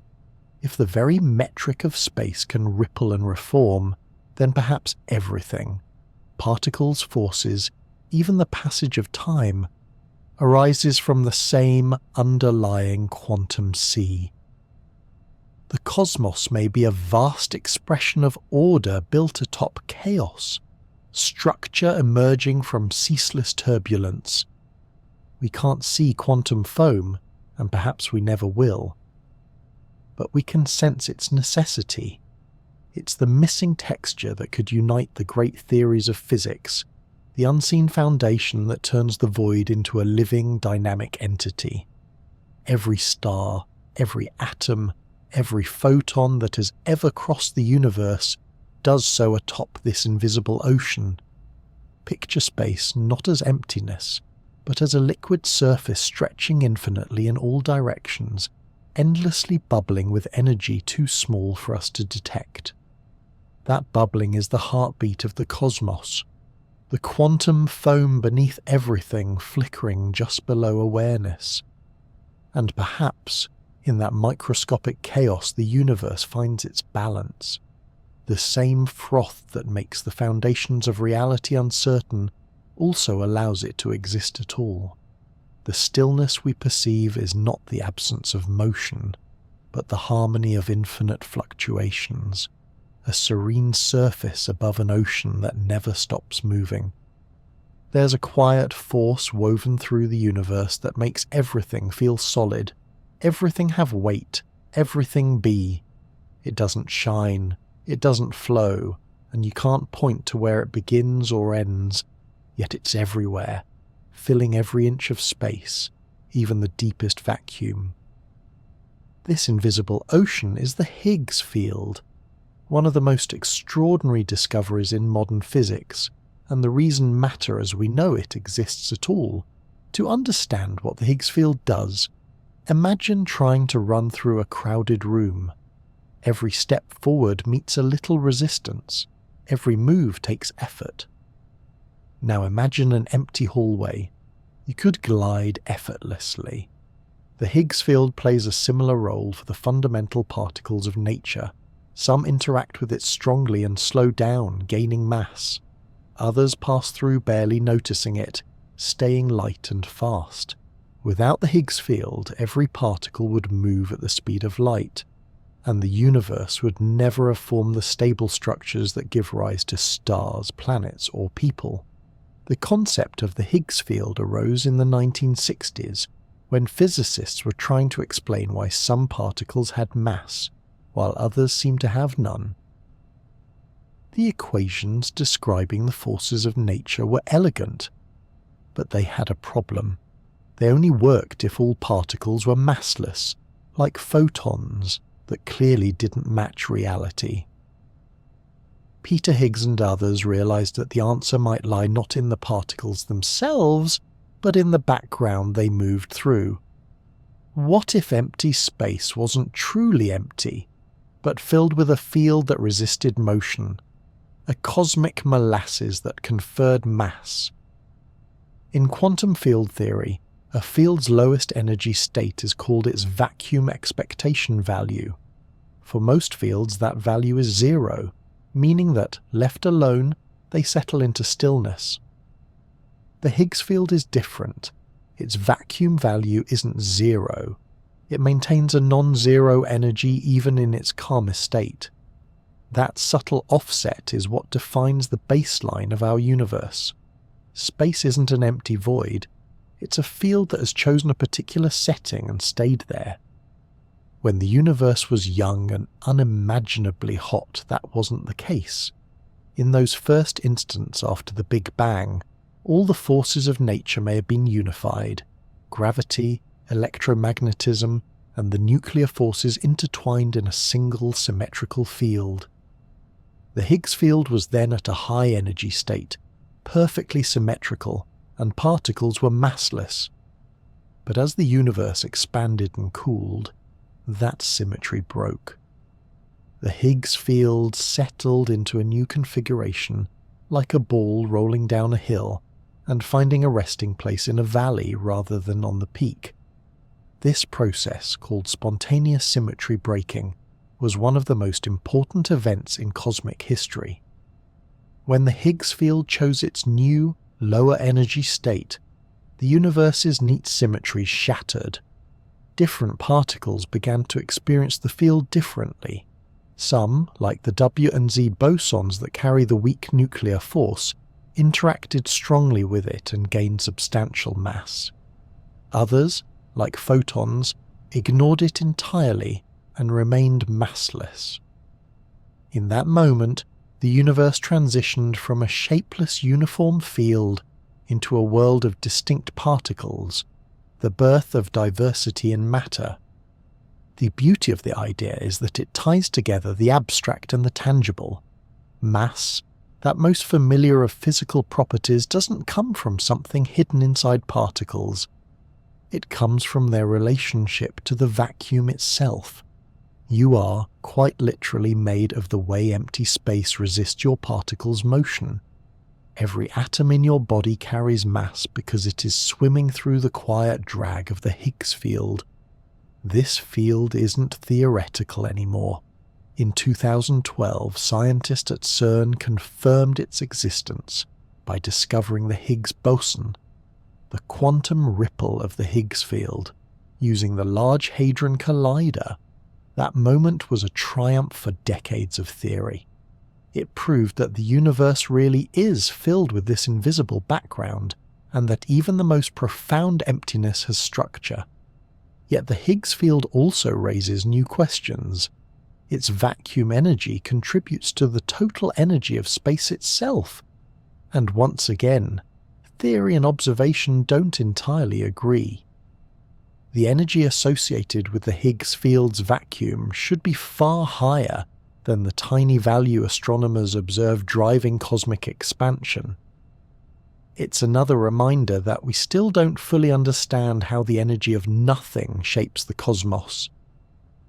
On a more poetic level, the Higgs field reveals something profound about existence. Even the void carries weight. What we call empty space is not an absence, but a presence, an invisible lattice that determines how matter behaves. Every step you take, every atom that vibrates, every ray of light that bends is moving through this universal field. You don't notice it, because it's everywhere and always has been. It's like asking a fish to describe water. The physics is dazzling, but the metaphor is simple.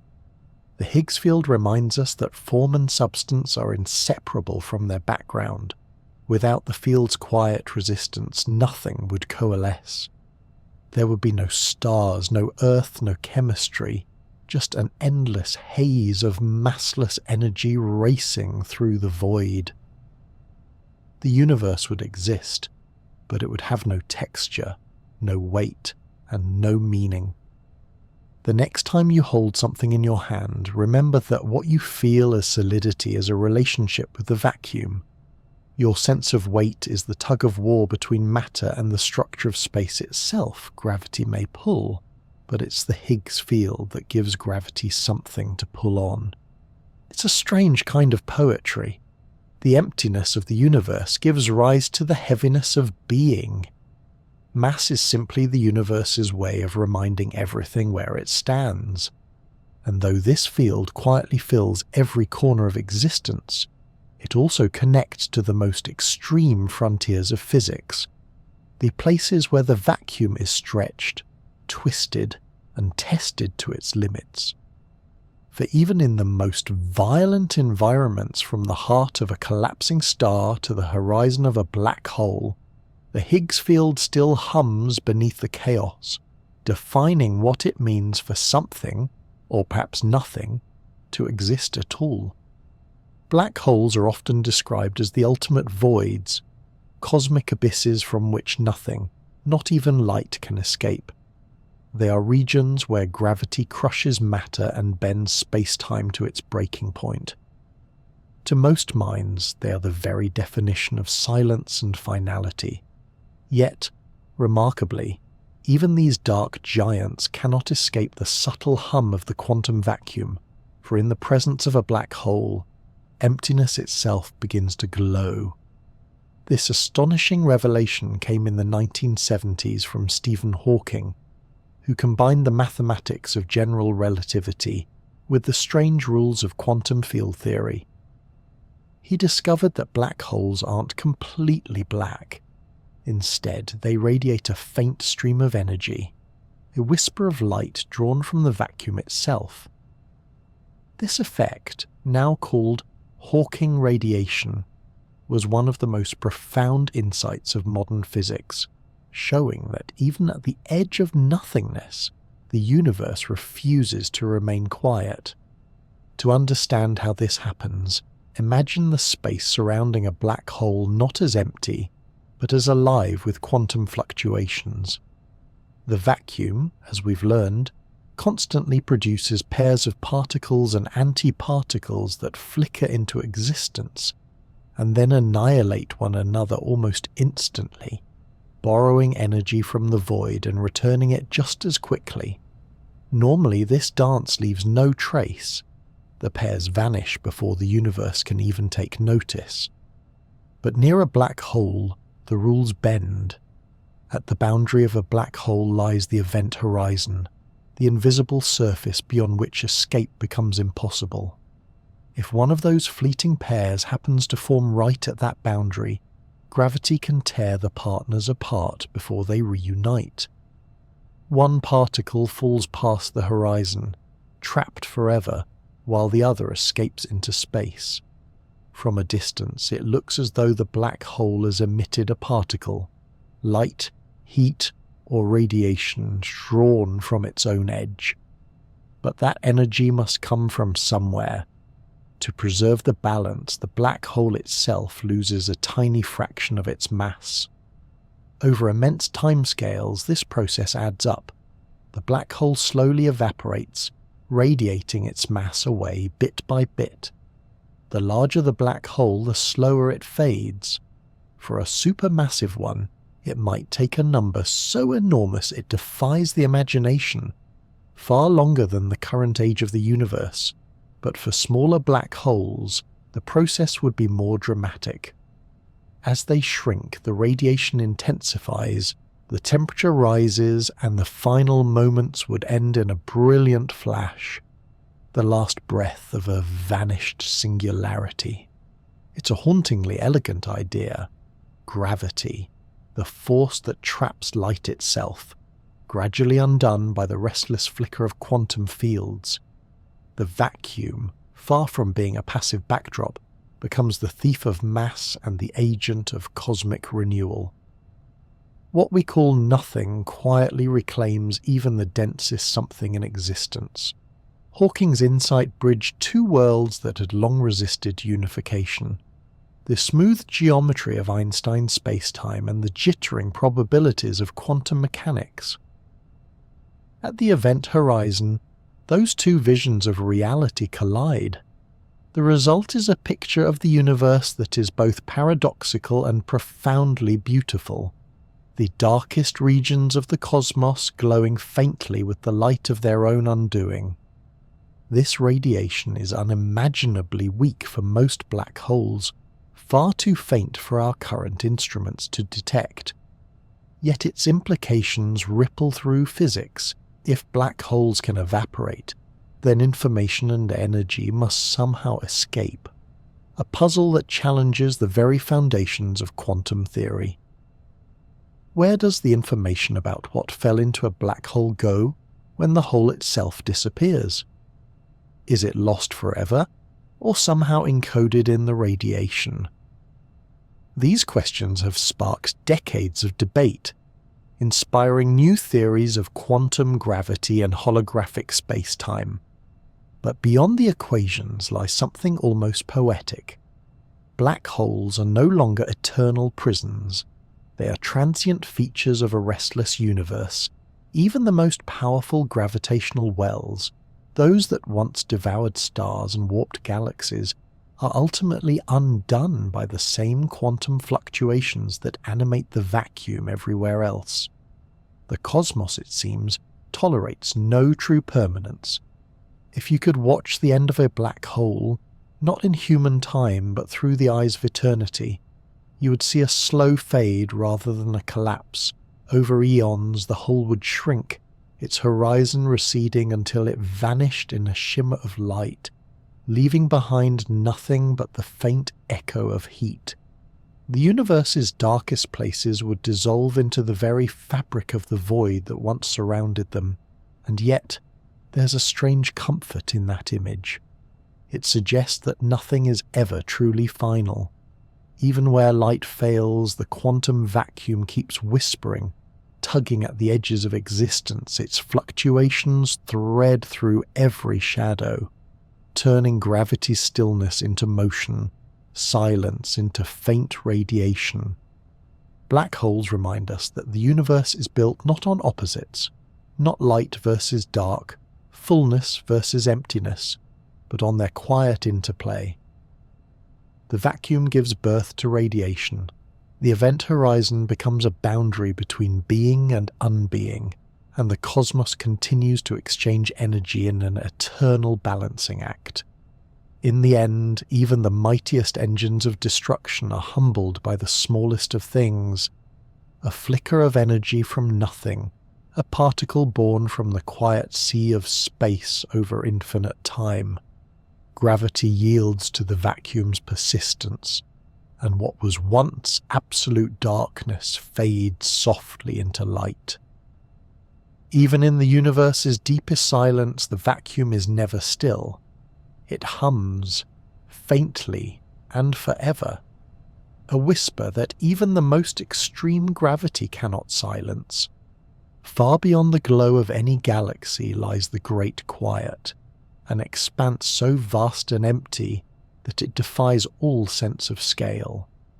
Out there, between the clusters of stars and the filaments of galaxies, stretch the intergalactic voids, immense cosmic deserts where matter thins to its lowest ebb.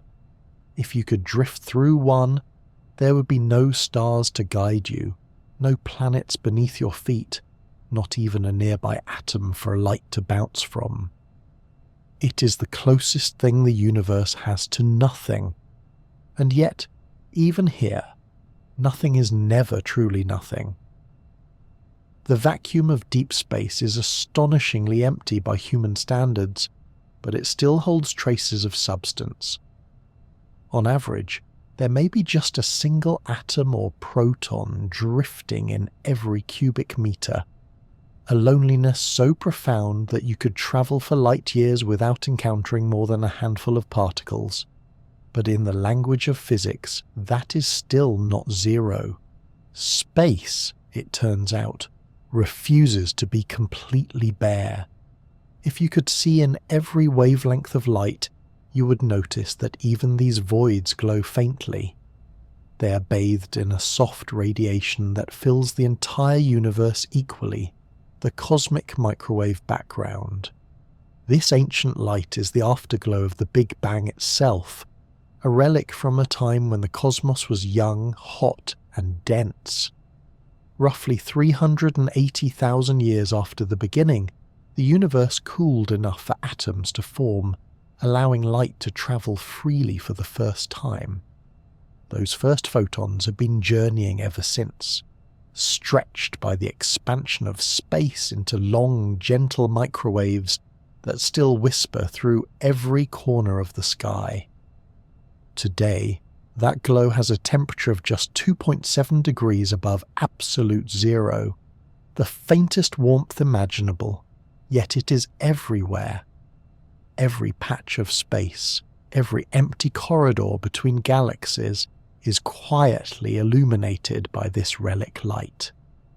It is the universe's oldest memory, carrying with it the pattern of the primordial fluctuations that would one day grow into galaxies and stars. Drifting through such a void would feel both serene and strange. The silence would be total, the darkness nearly complete, and yet there would be the faintest, invisible haze of energy around you. The photons of the cosmic background would pass through your body without resistance, ancient and indifferent. Occasional cosmic rays, lone particles accelerated by distant galaxies, would streak by like tiny meteors of pure energy. Space would seem still, but beneath that stillness hums a quiet rhythm. The vacuum fluctuations, the electromagnetic fields, and the faint warmth of the cosmos itself. In this great emptiness, gravity and expansion play their eternal tug-of-war. Even between galaxies, the fabric of space is alive with energy. Quantum fields still ripple here, their fluctuations as restless as anywhere else. And in the vast invisible background, dark energy exerts its gentle push, stretching the universe ever outward. It's easy to imagine these voids as lifeless, but in truth, they are the most honest expression of the universe's nature, spacious, expanding, filled with invisible potential. The intergalactic medium that remains is so tenuous it barely counts as matter. A few lonely atoms of hydrogen, maybe a trace of helium or ionized gas, float across distances of millions of light years. They move in patterns shaped by gravity long ago, tracing the faint filaments of the cosmic web that connects everything. Between these filaments lie the great voids, cosmic abysses that make up most of the universe's volume, but contain almost none of its mass. Yet even here, light finds a way. The cosmic microwave background pours endlessly through these regions, its photons spreading thinner and cooler as the universe ages. If you could hold a perfect radio receiver and tune it just right, you could still hear it. A soft hiss from the edge of time, the last whisper of the Big Bang. It's humbling to realize that this quiet glow reaches every place, from the densest cluster of galaxies to the loneliest patch of space between them. It is a reminder that everything shares a single origin, that even the deepest void is not truly separate from the rest of the cosmos. The same light that once filled the newborn universe still fills it now, only dimmer, gentler, stretched thin by the long sigh of cosmic expansion. In these empty expanses you would also feel the weight of perspective. The galaxies, though scattered far away, would still leave their faint gravitational fingerprints. Their combined mass subtly warps space-time, bending the paths of light even across billions of light years.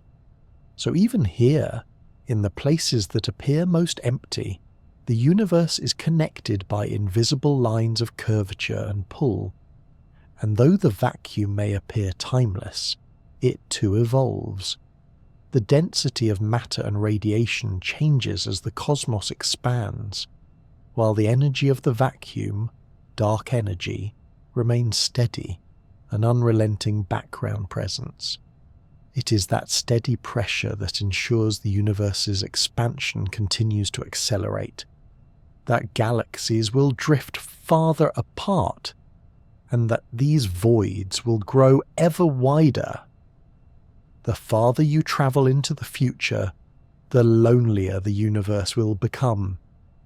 If you were to float there, somewhere in the heart of a great cosmic void, you would be surrounded by ancient light that has travelled almost since time began. You would be wrapped in a faint bath of microwaves older than any star scattered across the cold, invisible ocean of space. It would be silent beyond measure, but not empty, filled instead with the faint energy that shaped everything. Even in this deepest quiet, the universe breathes. The vacuum here is not a static, nothing but a vast equilibrium of forces, gravity trying to pull, expansion pushing away, quantum fields trembling at the smallest scales. Every cubic meter of this so-called emptiness holds both history and future, a balance between what once was and what will someday fade. In a sense, these cosmic voids are the purest mirrors of the universe's destiny.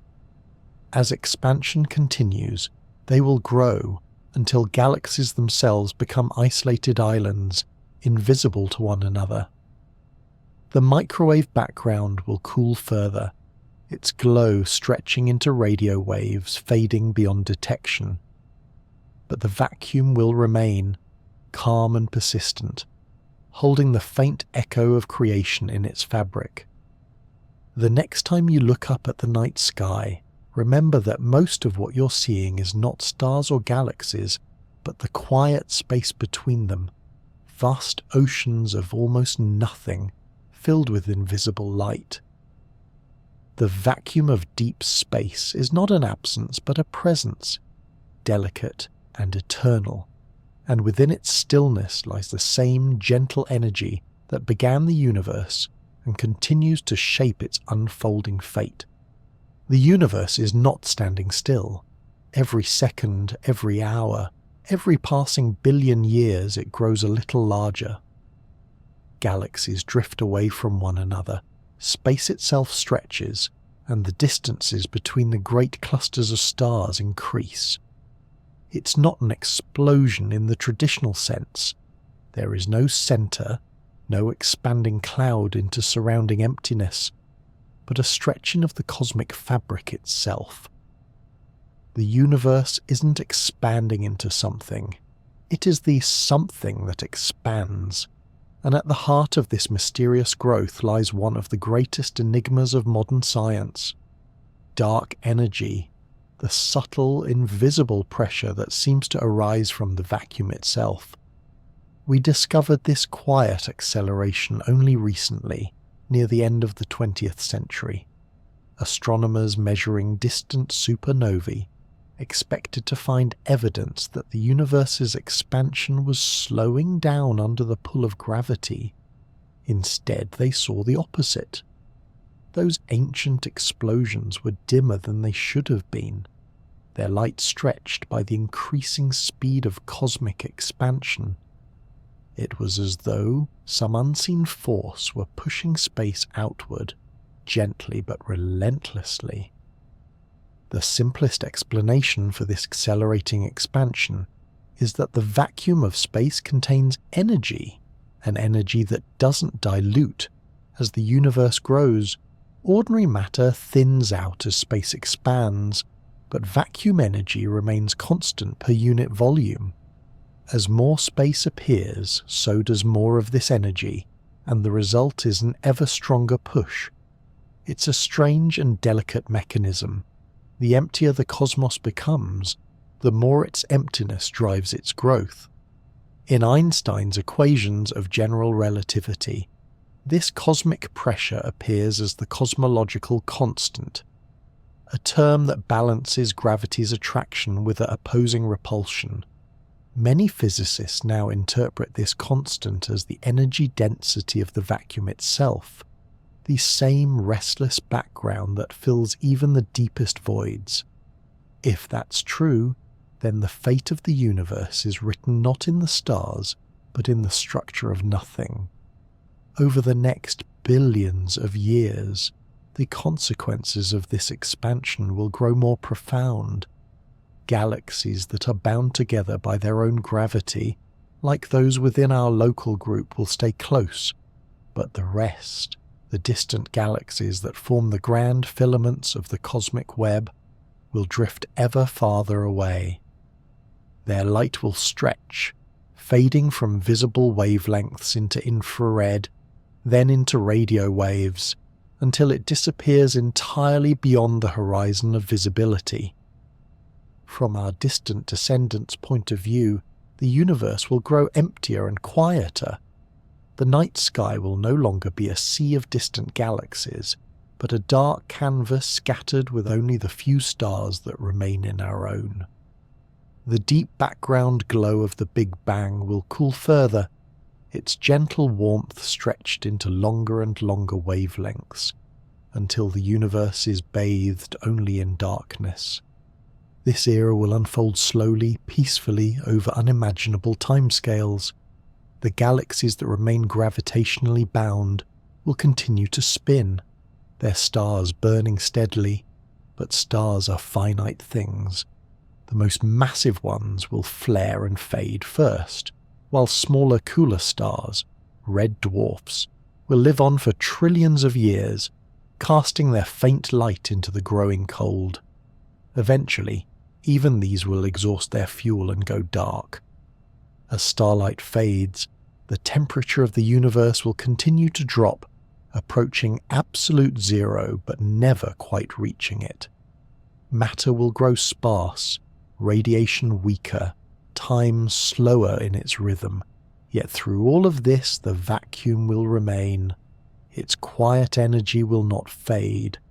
Even when everything else cools and dims, the energy of space will endure, expanding the universe further, thinning it ever closer to perfect stillness. It's a melancholy image, a cosmos fading into silence, but there's a strange grace in it too. The vacuum that began the universe's story will also write its final chapters, from the explosive birth of stars to the gentle dispersal of galaxies, from the heat of creation to the cold of eternity. It is the energy of nothing that persists. Even as the physical universe grows darker, the underlying field of space will remain as it always has, calm, steady, infinite. Some physicists imagine that this process may never truly end.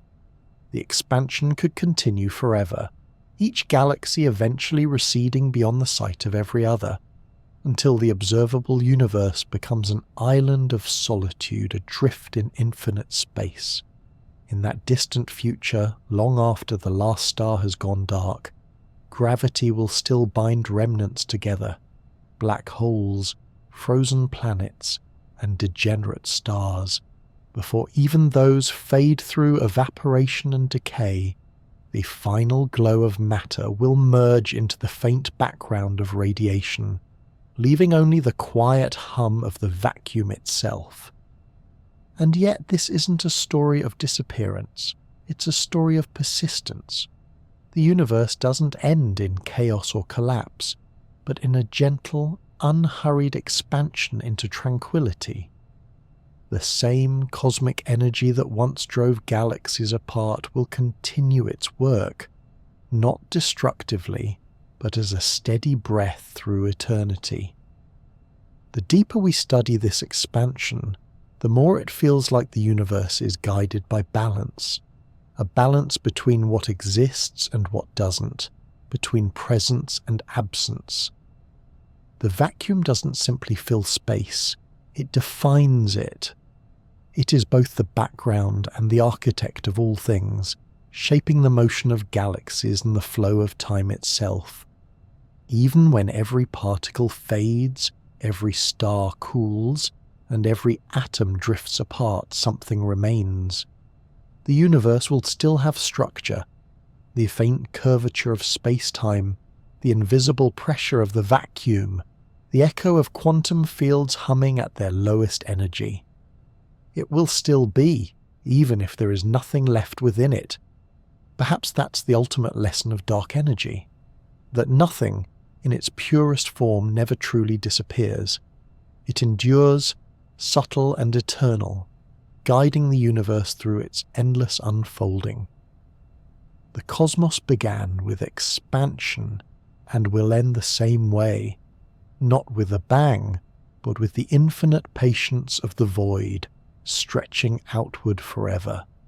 In that final quiet age, the universe will have traded light for stillness, heat for balance, motion for calm, and somewhere in that endless night the vacuum will remain, not empty, not silent, but softly alive, carrying on the story of existence in the language of nothing.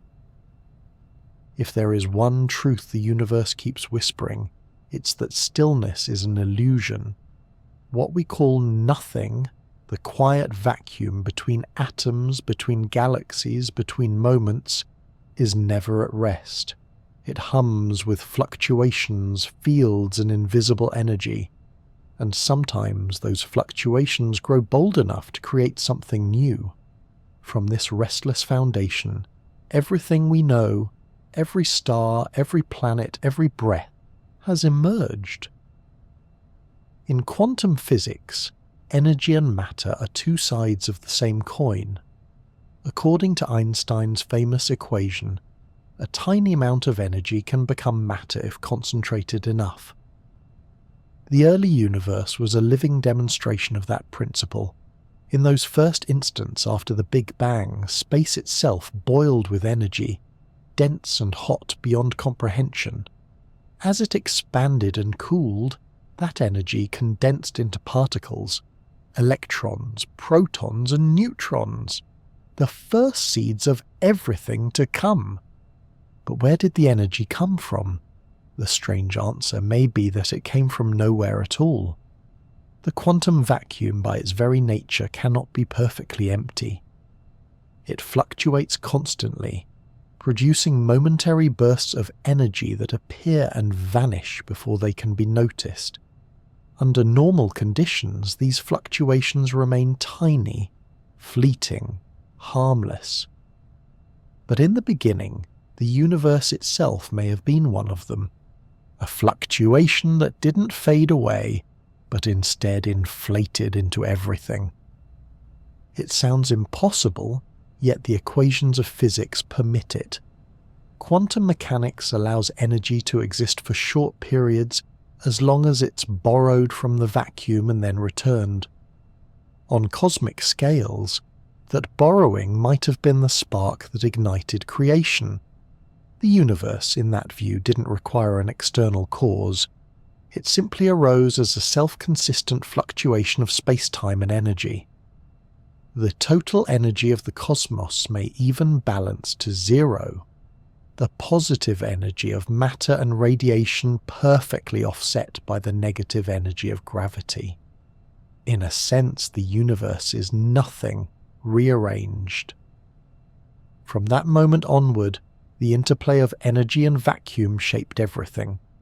The expansion of space cooled the primordial soup just enough for quarks to form protons and neutrons, which then combined into the first atomic nuclei. Later, electrons joined them, and light finally broke free. Galaxies condensed from small irregularities. Faint imprints of quantum fluctuations stretched across cosmic scales during inflation. Every cluster of stars, every swirl of galaxies, every atom in your body traces its ancestry back to those ancient ripples in nothingness. The physics of creation can sound mechanical, but there's something deeply poetic hidden in it. Think of the vacuum not as an emptiness, but as a canvas of possibility. Quantum fields fill all of space, vibrating at the edge of reality. Most of the time they remain calm, fluctuating softly at their minimum energy levels. But under the right conditions, those vibrations can cross a threshold, crystallizing into matter and energy. What begins as a tremor becomes a particle. What begins as a flicker becomes a world. This process happens even now, all around us. In the heart of high-energy collisions, such as those inside the Large Hadron Collider, particles emerge from raw energy, born from the restless fields that underlie the vacuum. In the vastness of space, near black holes or in the violent centers of galaxies, energy converts to matter and back again in an endless cycle of transformation.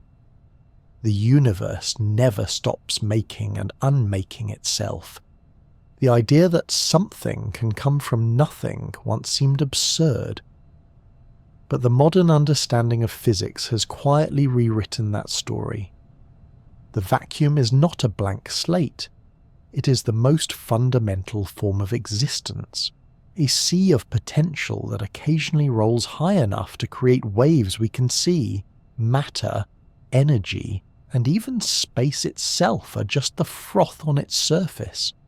And yet the question remains as philosophical as it is scientific.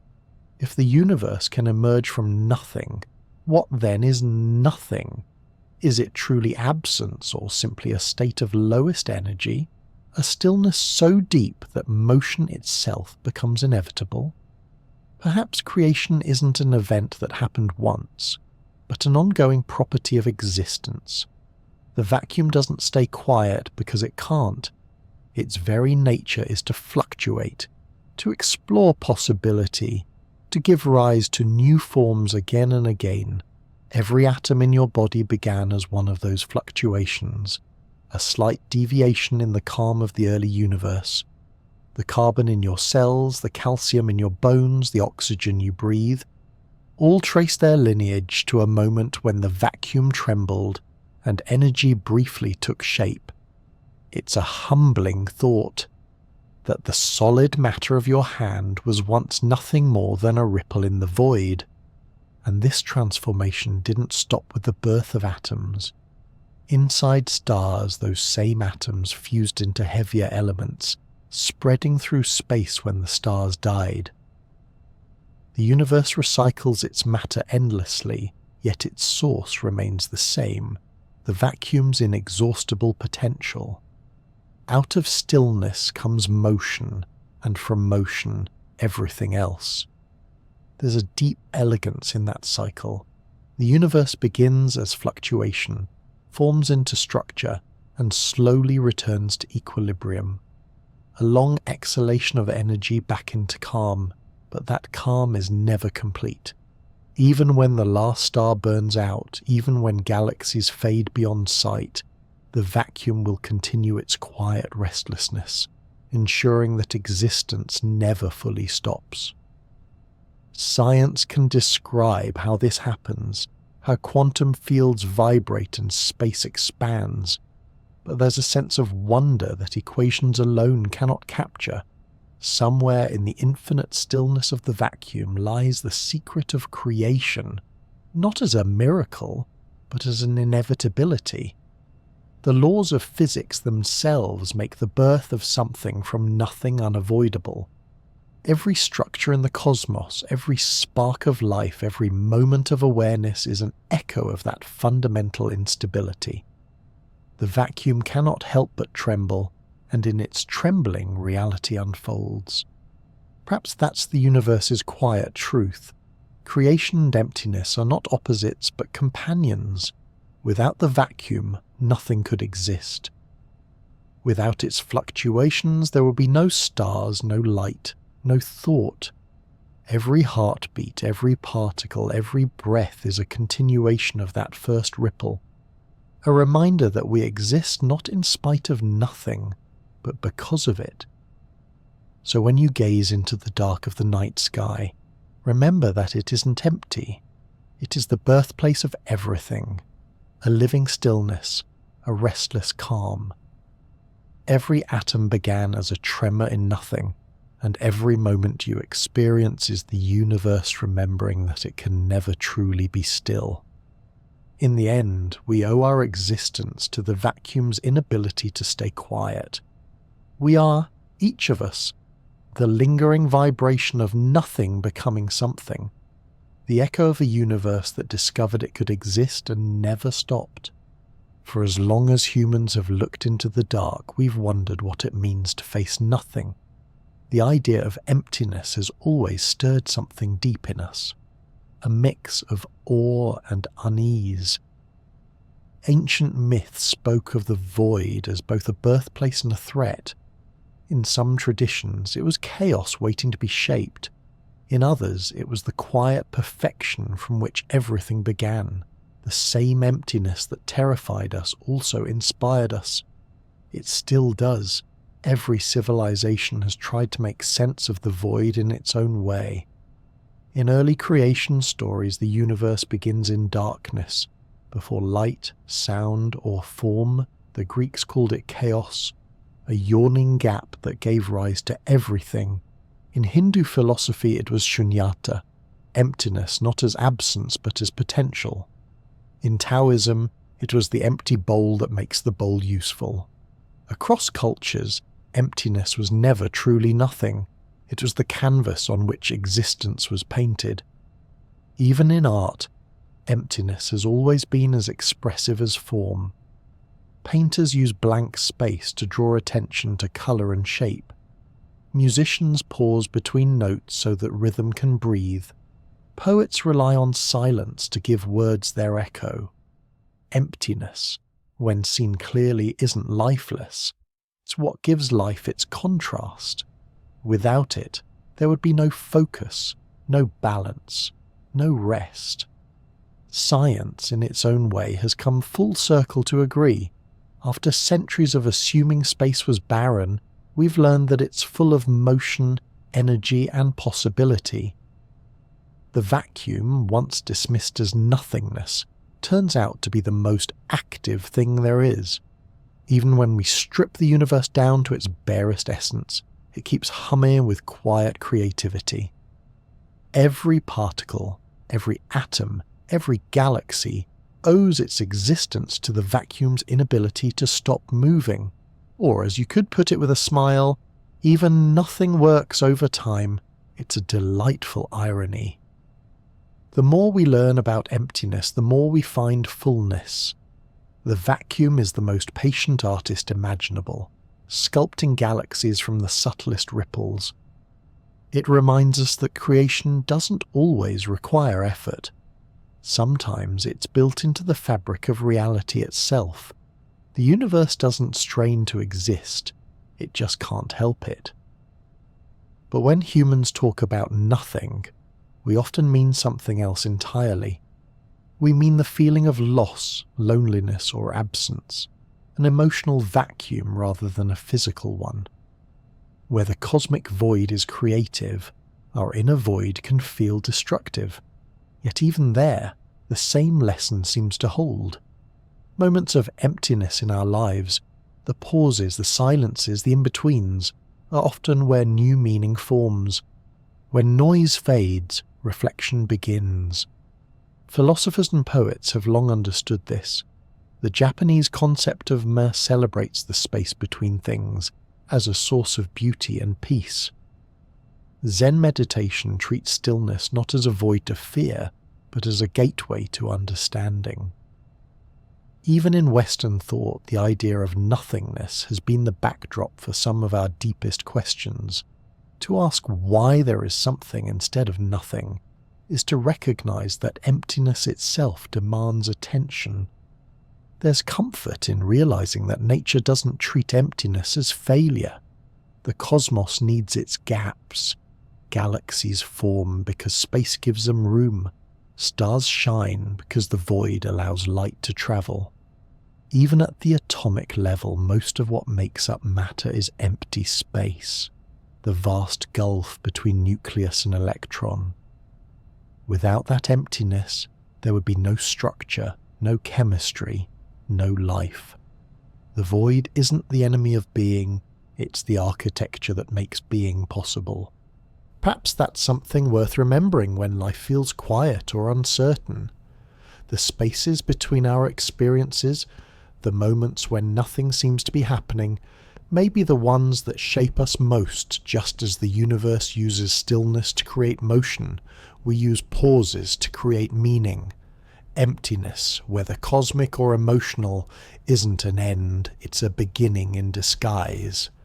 Science helps us understand the physical nature of the void, its fields, its energy, its restless fluctuations.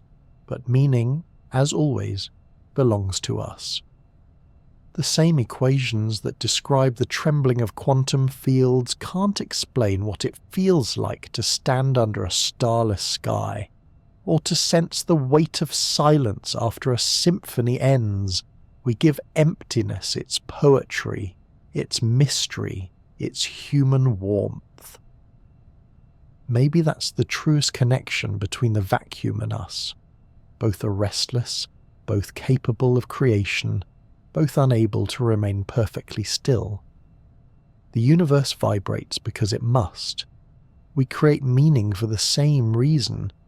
Even when faced with vastness and uncertainty, something within us keeps flickering. The same persistence that moves galaxies, now translated into thought and feeling. To know that the void hums, that even the spaces between atoms are alive, is to see emptiness not as an end but as part of the whole. It makes existence more tender, not less. Every breath is framed by silence. Every heartbeat occurs within stillness. Life is simply the pattern that emptiness chooses to make for a while. And so perhaps gratitude is the right response. Gratitude for the space that holds us, for the silence that lets us speak, for the vacuum that never stops creating. The universe may not have intent, but it has rhythm, and we are part of it.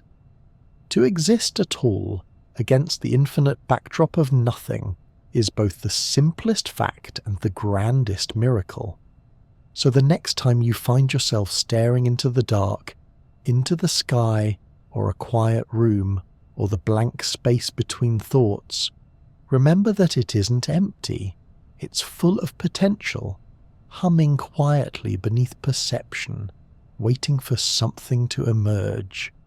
The same energy that gave birth to the stars is present there, still whispering, still working. Nothing is not the absence of meaning. It's the space in which meaning happens. It's the pause that makes the note sing, the silence that lets the heartbeat be heard, the unseen energy that keeps the cosmos alive. Even nothing, it turns out, is doing its best to make something beautiful.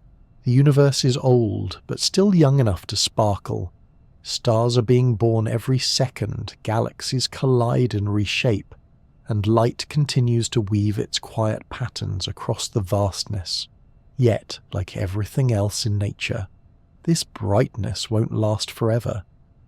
The cosmos is changing slowly and gently toward a quieter state. The story of nothing is not one of sudden endings, but of gradual dimming, a slow unwinding of energy into calm. If we could speed up time to watch the far future unfold, we'd see an elegant sequence of fading. The first changes come with the death of stars. In a few trillion years, the great furnaces of fusion will begin to go out. The most massive stars will have long since burned themselves into black holes or neutron stars, while smaller suns, like our own, will fade into white dwarfs, faint cooling embers of once bright systems.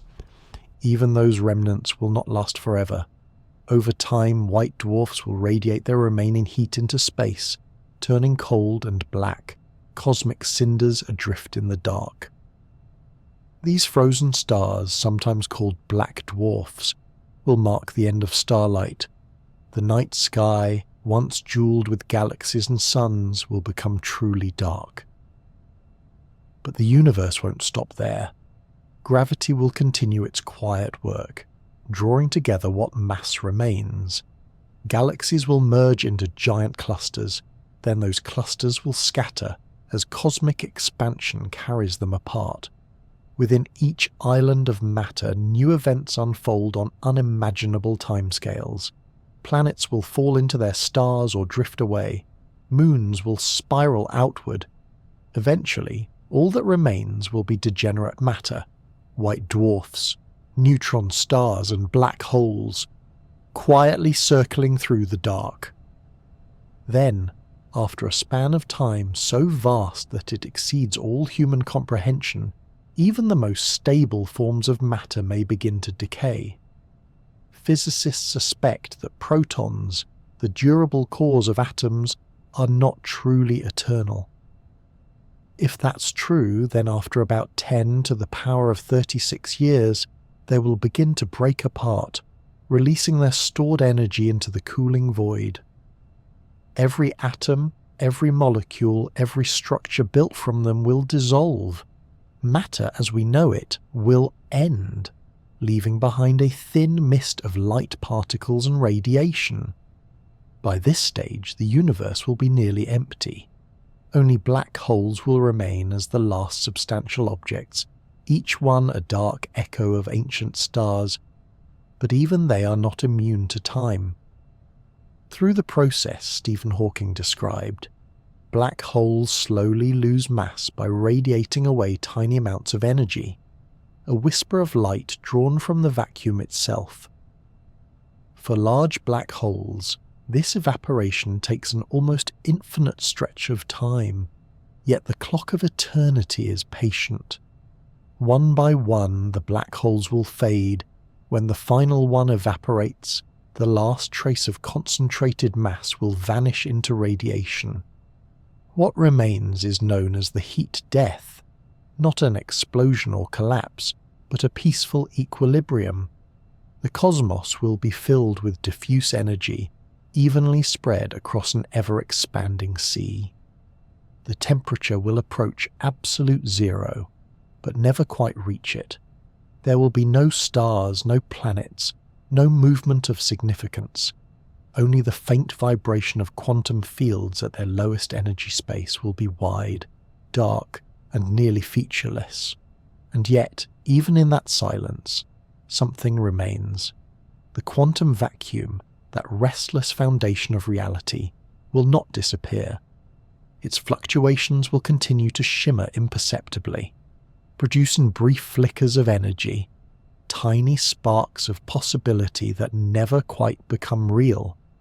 The universe will hum softly with these tremors, a lullaby played on the smallest scale imaginable. It's a serene image, a cosmos at rest, filled only with the faintest echo of its own existence. But even this may not be the final word. Some physicists have speculated that the vacuum itself could change, that a lower energy state might exist, waiting like a hidden valley in the landscape of physics. If that's true, the universe we know might someday tunnel into that deeper vacuum, triggering a transformation that sweeps across space at the speed of light. In that moment, the laws of physics would change, perhaps creating a new cosmos entirely, or perhaps not. Perhaps the vacuum will stay as it is, stable and eternal, a quiet ocean whose surface no longer ripples enough to form stars or light. Time will stretch endlessly, but nothing new will occur. Energy will remain, but too evenly distributed to do work. The universe will be in perfect balance, and in that balance completely still. This is what physicists mean by the heat death. Not destruction, but peace. It's the universe running out of ways to rearrange itself, settling into quiet satisfaction after a long and luminous life. The vacuum will still exist, but without contrast. No hot, no cold, no bright, no dark. Only the infinite sameness of near nothingness. It's natural to find that picture haunting. After all, we are creatures of contrast. We notice sound only against silence, light only against shadow. But the heat death isn't a tragedy. It's simply the closing of a cosmic symphony. Every atom that has ever burned, every star that has ever shone, every galaxy that has ever spun has played its part in a vast and graceful movement that ends not in violence, but in rest. And yet one can't help but wonder, when the universe finally sleeps, will the vacuum still dream? Will those flickers of quantum energy continue to stir beneath the surface, as they always have, whispering the same question that began it all? Could something rise again? If the vacuum can never truly be still, then perhaps even the end is not the end. Perhaps after unimaginable ages, another fluctuation will occur, a new universe forming where the old one has grown quiet, born from the same restless nothing that once created ours. In that case, creation is not a single act, but an eternal rhythm, expansion, fading, silence, and rebirth, forever repeating across infinite time. We cannot know for sure. What we can say is that the vacuum, the quiet sea of potential that fills all of space, will remain. Even when the last star burns out, even when the final photon fades into cold, the energy of nothing will still be there, soft, patient, and enduring. The same stillness that gave birth to galaxies will cradle their ashes. The universe began in a whisper of quantum energy, and it may end in one too. Its story began with nothing becoming something, and it may close with something returning to nothing. But perhaps those two states were never truly different, only phases in an endless dialogue between existence and emptiness. The cosmos will grow quiet, yes. The lights will fade, the matter will dissolve, and time itself may lose meaning. Yet the vacuum, that eternal hum beneath everything, will go on. It has always gone on, and in its quiet persistence lies the gentlest truth of all. The story of nothing is never finished. In the end, the story of nothing turns out to be the story of everything. What we once thought of as emptiness, cold, hollow, void, is really the quiet foundation on which existence stands. Every star, every atom, every breath of air began in that still sea of energy, shaped by fluctuations so small they might as well have been whispers. The vacuum, it seems, has never been empty. It is alive with the hum of creation, a gentle background that holds the universe together, even as it expands toward stillness. When we look out into space, what we truly see is the vastness of that living nothing. The darkness between the stars is not absence but presence, a shimmering fabric of quantum fields, trembling imperceptibly, waiting for the right touch to become matter or light. The same invisible ocean fills the spaces between atoms, between thoughts, between moments. The vacuum is not the end of things. It is the beginning that never stops beginning. Across the ages, humanity has tried to name this stillness. Philosophers called it void, mystics called it the infinite, and physicists now call it the quantum vacuum. Each description touches the same truth. Emptiness is not a lack, but a potential. The silence of the universe is not mute. It's the pause before every note, the space in which creation can happen. The universe does not sit on top of nothing. It is the expression of nothing's restlessness.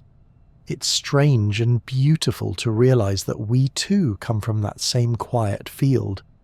Every molecule in your body, every particle in your bones, is made from the trembling of those ancient quantum fields. You are, in the most literal sense, a pattern in the vacuum, a temporary arrangement of energy that learned to notice itself. Even your thoughts are fluctuations, electrical ripples moving through a sea of potential. When you breathe, you're exchanging matter with what was once silence. The vacuum connects us to everything because it is everything. It runs through galaxies, through the spaces in our atoms, through the dark between stars. It doesn't end when matter ends or fade when light goes out. It remains calm and eternal, carrying the memory of every particle that ever existed and every one still waiting to appear. The stillness between stars is the same stillness behind your heartbeat. There's a kind of peace in that, knowing that the universe isn't a stage on which things appear and vanish, but a single, continuous process of transformation. Emptiness gives rise to form. Form dissolves back into emptiness, and the cycle continues. The cosmos breathes through this rhythm, just as we do stillness and motion, creation and return, two halves of the same infinite balance. It's easy to think of nothing as a void to be filled, but perhaps it's something to be understood instead. In its quiet persistence lies a lesson in patience, in presence, in simplicity. The vacuum doesn't need to strive or change to be meaningful. It simply is, and from that being, everything flows. Maybe that's what we find so comforting about silence. It reminds us that existence doesn't need to shout to be real. So as you listen now, in the calm between thoughts, imagine that vast field stretching outward, beyond our planet, beyond the galaxies, beyond the visible edge of space. Imagine the quantum hum beneath it all, the subtle shimmer of nothing that never truly rests. That is where everything you know began. That is what will remain when everything else fades, and even then it will not be empty. It will still breathe, quietly, eternally. We are all part of that breath, the same rhythm that has been moving since the universe first learned to exist. It runs through us whether we are thinking, dreaming, or sleeping. We don't need to understand every equation or see every galaxy to feel it. All we need to do is be still long enough to listen. So tonight, as you drift toward rest, let that thought settle with you. The darkness isn't empty. The silence isn't hollow. What we call nothing is the most patient something of all. The quiet hum beneath existence, the steady pulse of creation. And as you close your eyes, remember, even in silence the universe breathes. Nothing is never truly nothing.